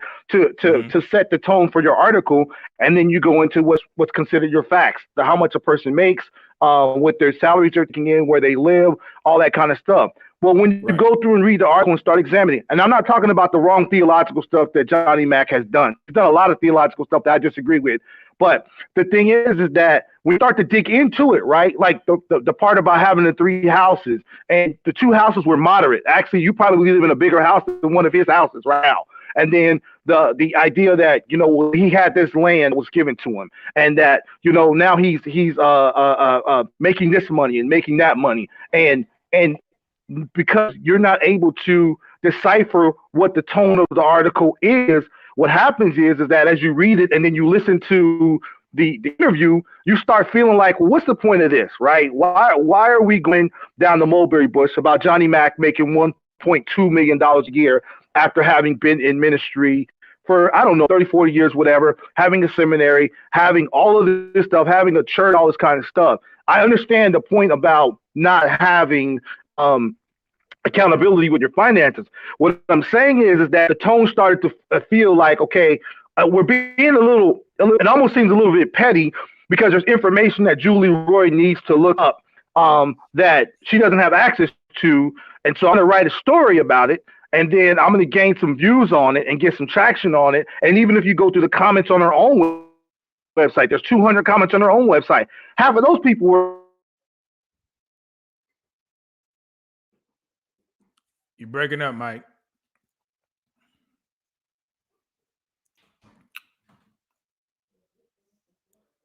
You want the tax identification or the tax documents, but you don't have how much do they give out admissions? We don't know. Do you give out tickets for Shepherd's Con? Do you give out Bibles? Do you guys do clothes? Do you do outreach?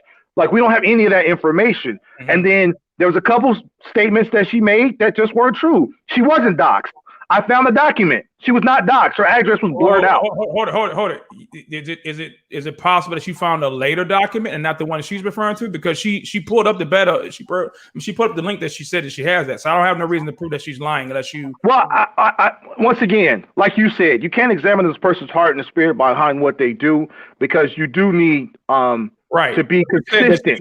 But you said that she wasn't. So wouldn't that not be? So you're basically making her accusation to be a false accusation. She said it, and she has the information that she pulled it up. I posted the link too. I posted the same letter from February 3rd from Romans 45. It's a PDF. Her address is blurred out. Now, if they re-edited it and re-uploaded and saved it, maybe I don't have that other document. That was beside the point, because I don't want to challenge. I don't want to attack her credibility. Please, because what happens is we get off topic.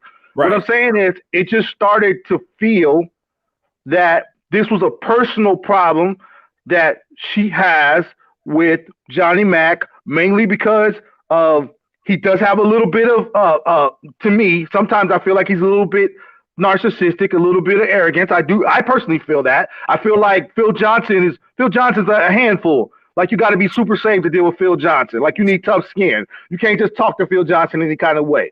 All I'm saying is that it felt like, okay, we're in an article looking at somebody makes, and if you were a prosperity preacher, that was preaching false doctrine consistently, and if you were Creflo Dollar, yeah, I'd have a super duper problem with it because you're manipulating your crowd to give it to you.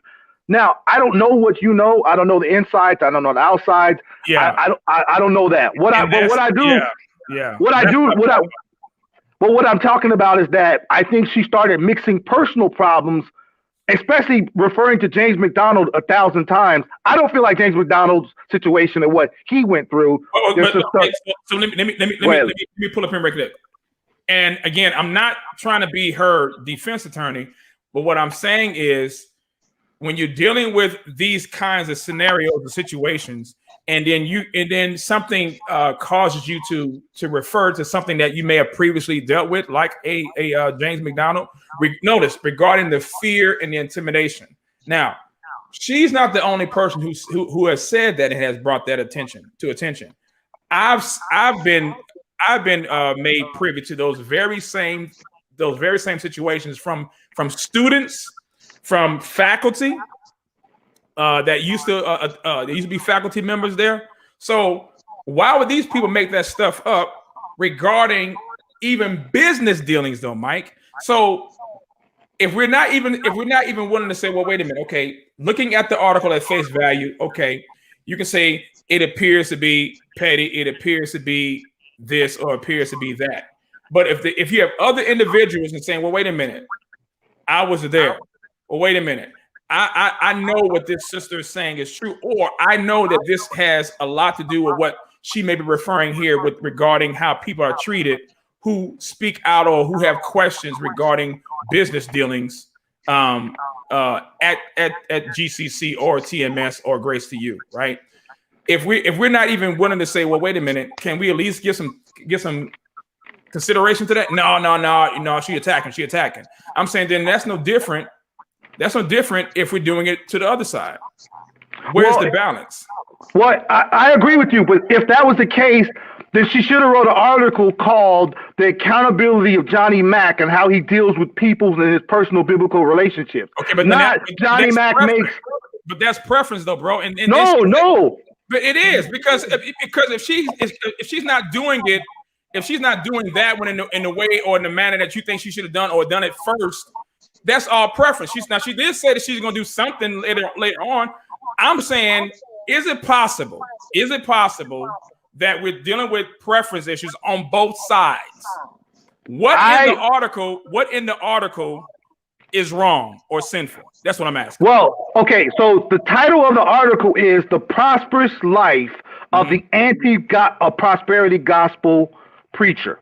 In the title, well, but here's the thing. She's immediately this is how I read it, and maybe you can help me out with it. She's reading, the title is basically going to compare the life of a prosperity gospel preacher versus the life of a man who, for the most part, does not preach the prosperity gospel, I agree. Has a seminary, has a bunch of other business endeavors, and so now let's compare the two lives to see if it's okay for Johnny Mac to be worth millions of dollars as an anti-prosperity gospel preacher. And they're not even in the same boat because this just my opinion. He's a businessman who happens to preach. These are, I come from the charismatic prosperity. I know the difference between the pastor who had a full-time job and had a nice car and a nice house, who was in the military, and then the guy who couldn't figure out how to get down to McDonald's and fill out a job application because he thought he was so anointed that you needed to pay his bills. Like, I know the difference. Right. And then your first paragraph references a sexual predator, a pastor who just got fired for sexual immorality, and first century cults. That article, to me, that's just it's already misleading. Now, the facts in it, I can't disagree with the tax document, the $800,000 land he got, the 4-bedroom, 2.5 bedroom house, the tennis court, the pool, the $1.2 million salary he's taking, the fact that Phil Johnson makes $200,000, which according to her is still not enough to buy a car in the state of California, because you told me he didn't have a car, but then told me you think he makes about $200,000. So my point is that I don't have a problem with talking about these things. I don't have a problem with it. What I'm saying is, and I kind of agree with you, but I just have a little viewpoint. If we're going to talk about them, let's not conflate issues, because I don't think his money has anything to do with the personal problems. Like you said, he made a super bad theological statement. What does it matter how much money you make? You said we could take the mark of the beast and be saved, and that's biblically wrong. I don't care how much money you make. You could be broke, homeless, living on the street, or living in a mansion. That's just wrong. And so I'm just saying, I think the approach to the issues with Johnny Mac that we have and have had, especially as people who are not seen on their level or maybe don't worship like them, yeah, they should have wrote a whole article about that. But just that, now to throw in the money issue and really sit back and I'm like, well, I mean, shoot, if I work 50 years in ministry, and if you work 50 years in ministry and you go through what you go and you do what you do, and then you make some money and you have other business endeavors and different things like that, and then you become prosperous behind it, I'm not going to attach that prosperity to just your church, because I know that Johnny Mac and other preachers do more than just have church. They do way more than just have church. Now, all of their businesses are Christian, so yeah, it needs to be discussed. But I'm not gonna. I don't. As for what he has versus what TD Jakes has, which one of those people are making more money? I don't know, bro.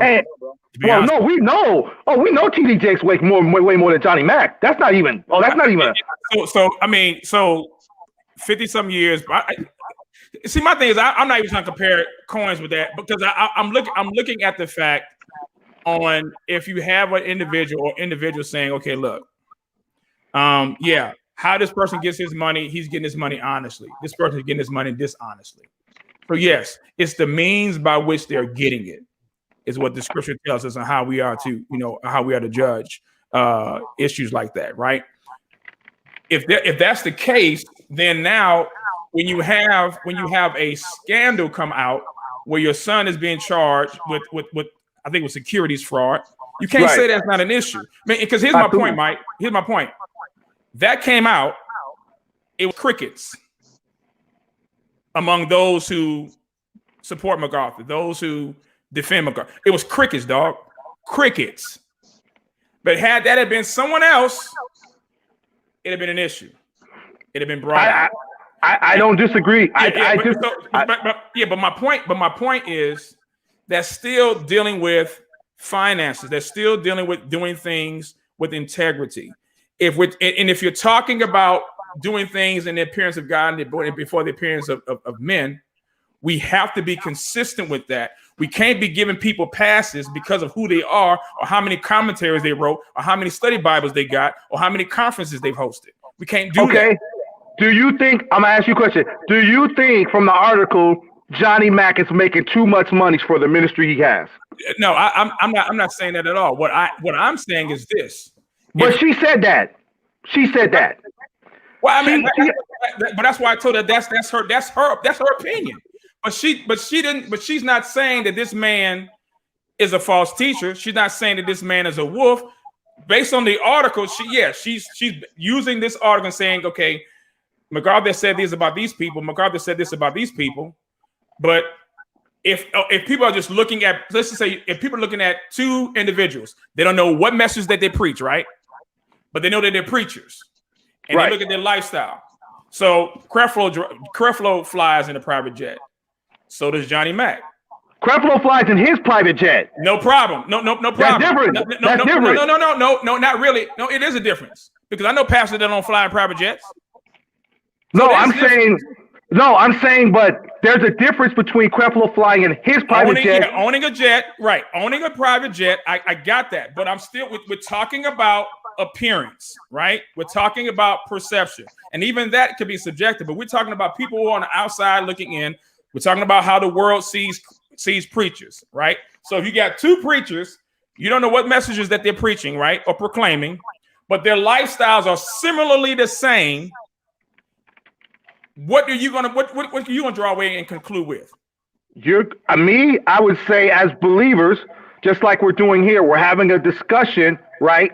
Yeah. You don't just, that's basically taking an hour, and this goes back to my initial point. You're saying if we have two preachers, right, and they live similar lifestyles, but we don't know their messages, then we need to decipher between the two so that we make sure that one is not saying what the other one shouldn't be doing, but secretly doing it. That's the same thing she did in the first paragraph of her article. She started out by comparing Johnny Mac to 3 wolves immediately. Mm-hmm. So that immediately puts the article from the, and then when she said on your broadcast, I personally feel that we should be modest with our money.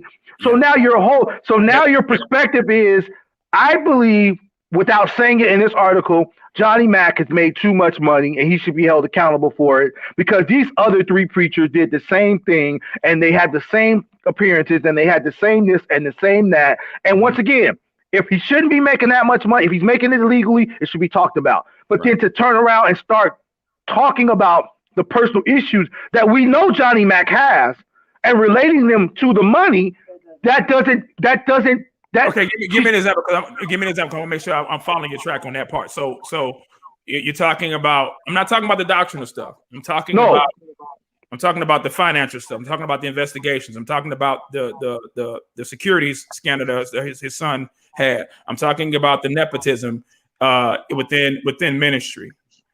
I'm talking about his statements in the chapel saying that it's not your business to know. Absolutely, but that's stuff that you know. That stuff wasn't in the article. What you mean? As far as a lot of the doctrinal theological, I get that. Yeah, that wasn't in the article. That was public knowledge.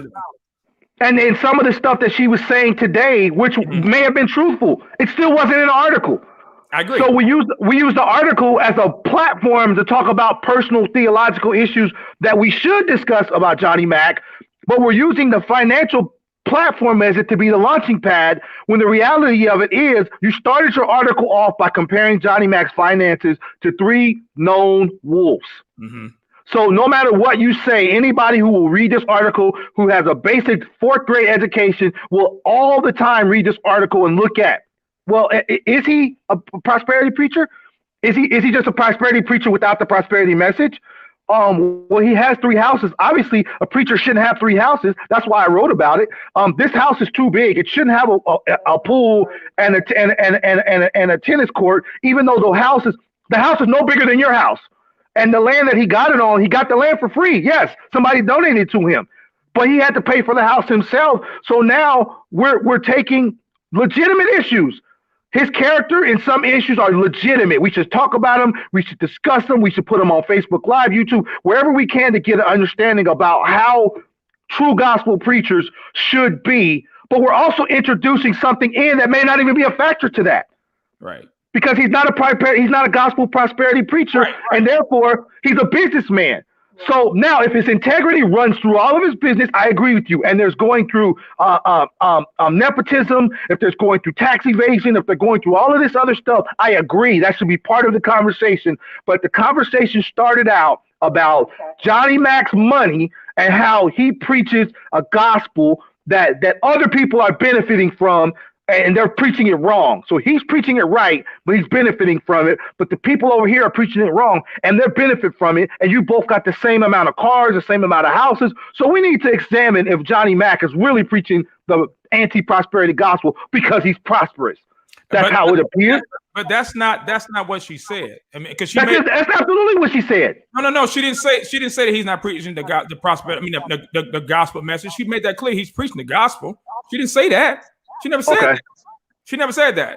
I mean that, and so, but I agree with you at the outset in reading the article that the comparison can be problematic. That's not my issue at all. My issue is that if you're looking at the whole of the article, looking at everything that you said, that's why I brought up the Southern California thing, because again I say, okay, well, he lives in Southern California, the cost of living is higher there.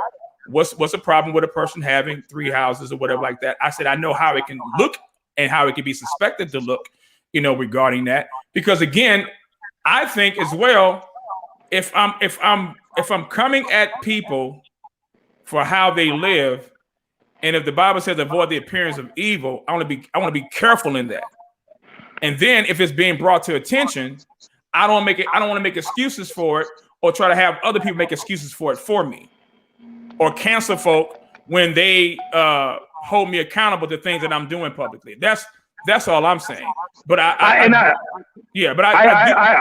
agree with what you're saying, and I think we're pretty much on the same page. I just think that, and and we know how media works. We talked about this. Actually, I sent you a link that you'll probably do a live about later.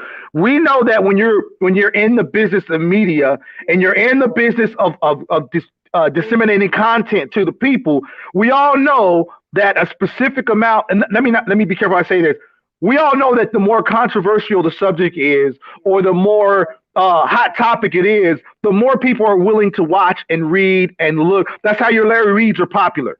Larry Reed is not popular because he's preaching the gospel or because he's sharing encouraging words. Larry Reed is popular because he shares dirt and tea all day, and that's how he makes his money. And I'm not saying that Julie is doing the same thing, but if you scroll through her website, her title of her website is Reporting the Truth and Restoring the Church. Now, at some point in your articles, you have to talk about how we're going to continue to report the truth and how we're going to restore the church in a healthy dialogue that puts everything in context. And it just seemed like, maybe it's just me, I'm ignoring the comment, that some of the stuff she was saying was conflating, and also there's some kind of personal issue that she's had with Phil Johnson, rightfully so, because the brother's mean on Twitter. He's very condescending, so I'm gonna admit that. And also there's some of the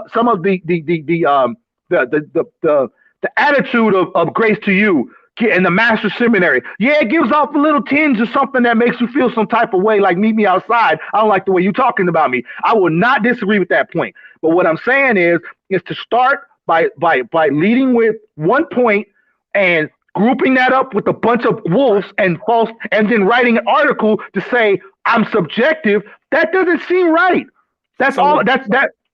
So Go ahead. would you say with the introduction piece of her article that she should have put a disclaimer saying, now my intent is not to compare John MacArthur with the aforementioned individuals, but to show at its face value the similarities of one's lifestyle regarding their possessions could be perceived as such.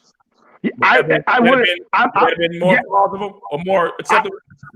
I think, and when we're talking about opinions, like you said in preferences, I think if you wanted to write an article about stewarding and compare how some preachers are living versus what they're preaching versus how their members are living versus how their staff is living, I think that would have been received differently. And I think even her coming on your show would have been received differently, because we would have looked at it as a person who's just trying to discuss biblical stewardship in the church. What she started with was, let's compare Johnny Mac with false teachers and false wolves, and he's got money like they got money. So let's see why he has money, and let's see if the money he's making is actually legitimate, because I went trying to get all this information, and it's the same reason why people avoid you. When you say, I want to talk to you, they don't want to talk to you because they know they're going to have to come to the carpet and deal with the realness. They don't want to smoke. So I'm sure people have done their research on Julie Rose and say, whatever last name is, and say when she's asking for information, oh, well, no, I don't want to give her no information, because all she's going to do is take this information and put it on her website, and it may not be done in the way that it's objective as possible. And I'm not saying she's not objective, but what I'm saying is that the way we present the information, the way that we give out, and all of the different things that we're going to talk about will influence how we read the article.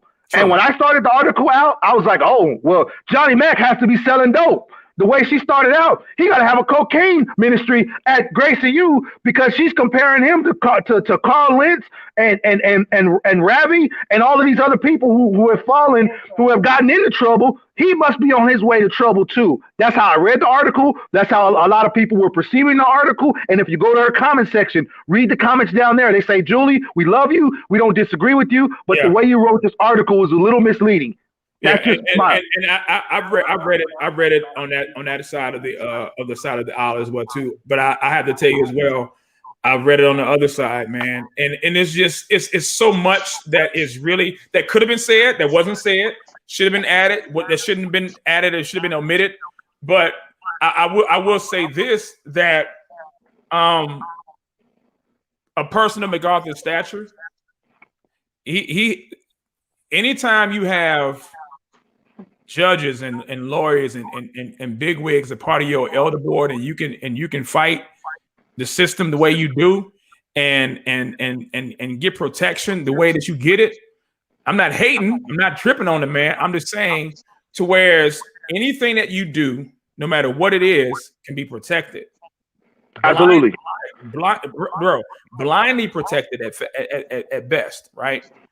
That's something that we need to be careful of. Because my point is, when you have people saying it's not your business to know, and then you have this sister coming out and saying this, then you got to sit back and say, well, wait a minute now. Why would you say that? I mean, that don't come off as integrous. That doesn't come off as being legit.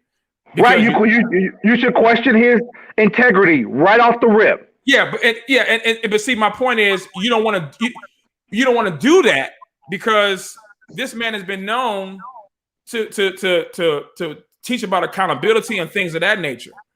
And then you have people, that are in these places like that know a lot, and because of the fear factor, dog, because of the intimidation, because if they come out. Bro, I've talked to these people, dog. I've talked to some of these men. And if they were to come out, like before I even did this broadcast, I hit up somebody, say, hey man, you need to reach out to this cat. I say, all right, give me his name. Matter of fact, I had got 2 names, right? Got 2 names. Haven't got a response yet, right? Requested a friend, requested somebody also, and waiting on a response. But dude, I'm telling you, having somebody to come forward and say, hey, look, I was over this committee. I was over this board. I've seen how these things move. And I've seen and I'm not talking about some others. I'm talking about Grace. I'm talking about the Mass Assembly. I'm talking about that organization, right? Right. And I'm talking about people that I know that if I were to mention the name right now, everybody and their mama would know, right? They can't come out. They can't come out and say what Julie is saying. Like it or love it, you want to change it or not, she ain't tripping. Now, I'm just saying. I'm not disagreeing with you. I'm just saying. But I'm gonna go on the other side. I'm gonna go back to what you said, though. You said that from a biblical standpoint, right? The presentation of our gifts, the presentation of our belongings, of what we have, and what we attain as preachers need to present it in a way where it doesn't appear to look like something else, because we need to shun the very appearance of evil, right? That's what she should have did in the article, because she needed to address the article in a way where it didn't appear evil, because it looks slanted. The same way Johnny Mac looks a little bit slanted with some of the money he's getting and all this other kind of stuff, because we don't know where the money's coming, because we don't know how it's being donated, because we can't go back and do the research we have. His motives are being addressed, but the way she addressed it was by revealing her motives, and that's what made it kind of off in appearance, because the first paragraph. And then the admission that my dad was a surgeon and he made a lot of money, but he gave all his money away. And we just had Oldsmobiles because my dad thought this was modest. And I just think, so now your motives are that Johnny Mac is living immodestly because what he has, that's what it appears like. I'm not saying that's what she said, but it appears that way. I would agree with you, but check this out. This is why I did the live, because I'm telling you, both sides are seeing the same thing differently. Right. One side is saying, man, it's a hit piece. You saw the comments. They got over 500 some comments on the page, dog. Because it looks like a hit piece. But not all of the 500 some comments are attacking it. Some of them are applauding it and say, man, finally. I mean, let's talk about this. But I'm saying the house is split regarding an issue that I believe we need to have a conversation about, and stop pushing this person over to the side or ignoring this person. And that's why I invited. That's why I say, hey, Phil Johnson, you can come on to me. But dude, you gonna dox this girl? Come on, man. No, bro. Yeah, well, look, that's another discussion. Here's the thing: if you're, and this is now, Julie, if you're watching, this is for you, because I don't want nobody to say I said nothing about you, talking behind your back. I hope you would. I hope you would come back and listen to the part. If you're going to do this right by reporting the truth and restoring the church, this is my opinion, Julie, I think it would work better if you would not write these articles in a way that looks like you having a preconceived opinion before we read the whole article. Because you're not bringing the church together by having an article that looks like it's objective, but it's not. And you had that discussion this week about Alan Parr. We talked about Ruslan. We talked about other content creators. They appear to be objective, but they're not. And so I'm not saying you're not giving out truth or you're not helping the body, but what I am saying is that when you present your article in a way that's almost the same spirit of the content within the article, the content in the article is that something's being deceptive. Well, the way presented it looks deceptive. Don't do that. I think you get a better discussion. I think more people would respect her. I think more people would actually look at the article and say, you know what? She's right. They will not show us what the tax receipts are. We don't know where the money is going. We don't know if Johnny Mac is actually working. We don't know none of that. We need to know if his family is getting paid for $200,000 a year to take out the trash at the church. We need to know all of that. But when you start an article out, my opinion, with that kind of divisive rhetoric, as far as associating two things that are not there, and then it looks like you've already made your mind up. So then I'm not going to lie, we're kind of tuning in to see if what we thought was right or wrong. Did she have I tuned in to see if she had a personal issue with Johnny Mac, and I still feel like she does. That's to me. I could be wrong. What she said in the article, completely true. All the money facts, completely verified. The houses, you can look all the information up. It's all true. But here's the difference. If I hand you truth on a dirty plate with some dirt on it and all this stuff on it, are you going to get the truth, or are you going to get what I'm trying to share with you, and you miss the truth for my opinion because I'm trying to make my point that I feel like you're living immodestly. I would have rather you said that from the beginning. Hey, I don't think preachers who make this amount of money should live like this. And then write your article. At least I know what you're writing. But to start it off, like those are the names she threw out there really threw me off, because I expected to find out that Johnny Mac had a secret harem of cocaine kilo in Israel somewhere because of the people that she associated him with. I expected that Grace to You was about to get arrested because they had a secret car smuggling ring in California that's what I expected. Mm-hmm. And I'm not saying that she was wrong. I'm not going to attack her information, but her motives looked a little suspect. And then some of her conversation, Johnny Mac has some serious issues. So matter of fact, she should have started with the issues first. This is what they do behind closed doors. This is how they talk to people. This is the problem with the Master Seminary. These are the things that we've seen happen that people don't want to talk about, and then talk about that. Because those right there are actually tangible issues. How much the man makes for what he does, I don't know if that's a tangible issue. I will say this, and we gotta go. Fam said Julie did say, and she did. Julie did say that she had a Chicago Tribune reporter / journalist vet the article. So I mean, again, listen. We're not questioning the facts in the article.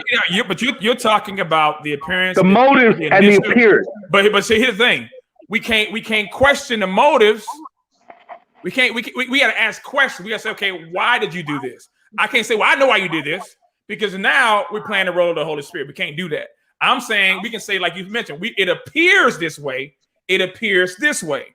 But we can't say, okay, no, I know why she did it, because and I've seen people say this in the comments. And we need to be very careful with this. I'm telling all of us who are brothers and sisters in Christ, be careful playing the fourth member of the Trinity, trying to tell people what their motives are when you don't know what their motives are. Be careful with that. We can say it appears to be this, it looks like this, it smells like this, it can even seem like this. But when you say no, I know it's this, and because you just think it is that, and you don't have the facts behind it, that's dangerous. And I can tell you, that goes for you, me, that goes for Julie, that goes for everybody. And I can tell you right now that if you were to survey the people, right, I think 90% of them weren't bothered by the article. We were bothered by the first paragraph that associated this preacher with 3 or 4 super negative people, and then went into because what that did was gave me a character reference for Johnny Mac right off the bat. And I was like, whoa, I know what happened to Carl Lentz. Maybe not all the details. Man, unfortunately, the Ravi Zacharias thing broke my heart. So now you're setting me up in the article for some major revelation that I didn't know about.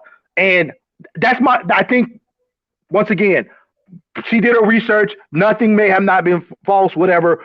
I'm just saying that if we're talking about shunning the very appearance of evil, it doesn't only have to be in the posting of the article. It also has to be in the writing of the article. Right. So the way you write the article is the way I'm going to read the article.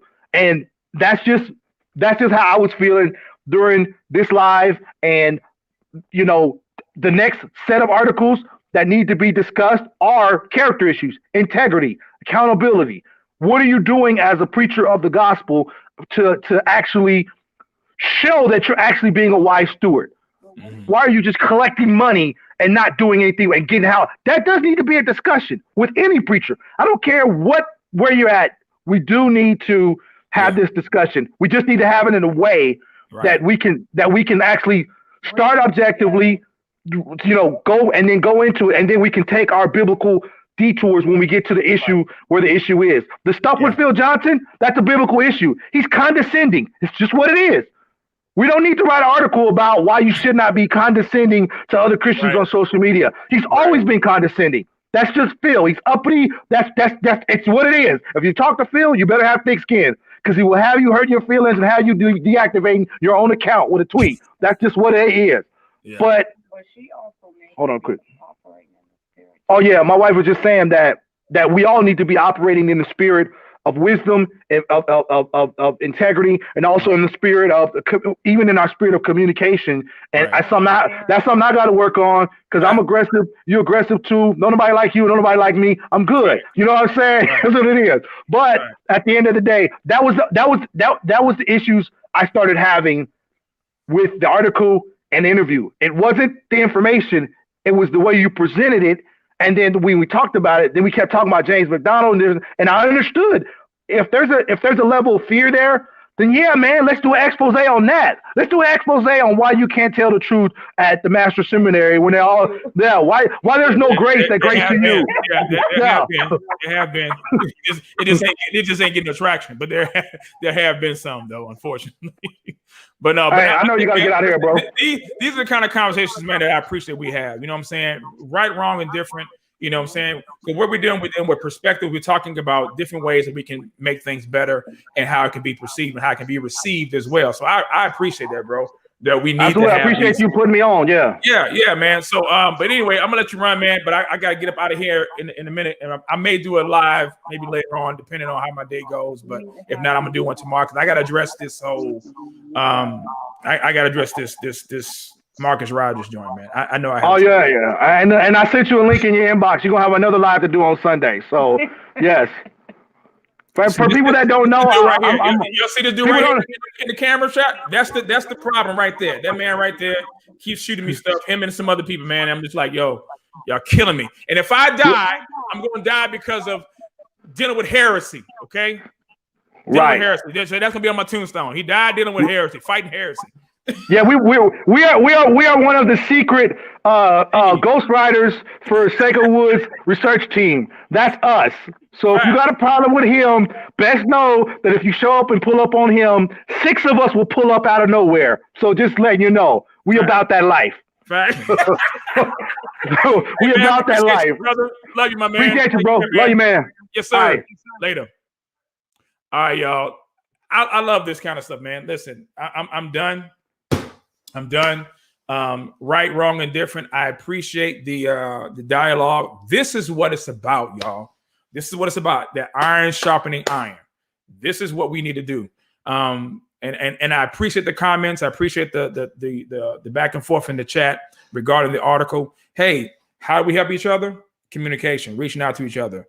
I definitely agree with the approach. You know, we all got work on that to do. Myself included. But that's how we grow. We need each other to grow. So, if you have any questions, you can hit me up, email SaikoWoods@yahoo.com. I'll put it up in the chat here. That way you can see it here on the screen if you want to holler at me. Let me know your thoughts about the live. I do appreciate you guys coming on. know everybody's thoughts and comments regarding this live was going to be varied. So again, like I told you, I'm willing to take whatever smoke it comes from that, because I want to basically provide platforms and opportunities for people to speak, because not too many of us are going to be given those opportunities to share what we think, what we believe, and even get the pushback from brothers and sisters in Christ. So in essence, you want your iron, you want your sword sharpened. You can't get it sharpened without some heat, without some friction, without some sparks popping off. So anyway, love you guys. I hope you guys have a great day. Again, like this video, share this video. It is going to be already on my YouTube channel. I'm going to put it up on my Rumble channel as well. I'm trying to build up my Rumble video account. Got to slowly pull those videos and put them over there as well. So please be patient with me on that. You'd like to support the ministry financially? I ain't grifting. Not grifting, but it is what it is. You want to support the ministry? You can do that. Notice, if you would like to support, I'm not telling you you better. If you'd like to support the ministry financially, you can do that. You go through the pay options through PayPal under my name, Cash App under my email address, SaikoWoods@yahoo.com. You can do that as well. BCV, you can hit that up as well. I'll put that merch information on the description box below the video. So you guys have a great one. Thank you for your time. And that's mine. Y'all know the drill. Whatever you do, and I mean that, whatever you do, do all to the glory and honor of God. God bless.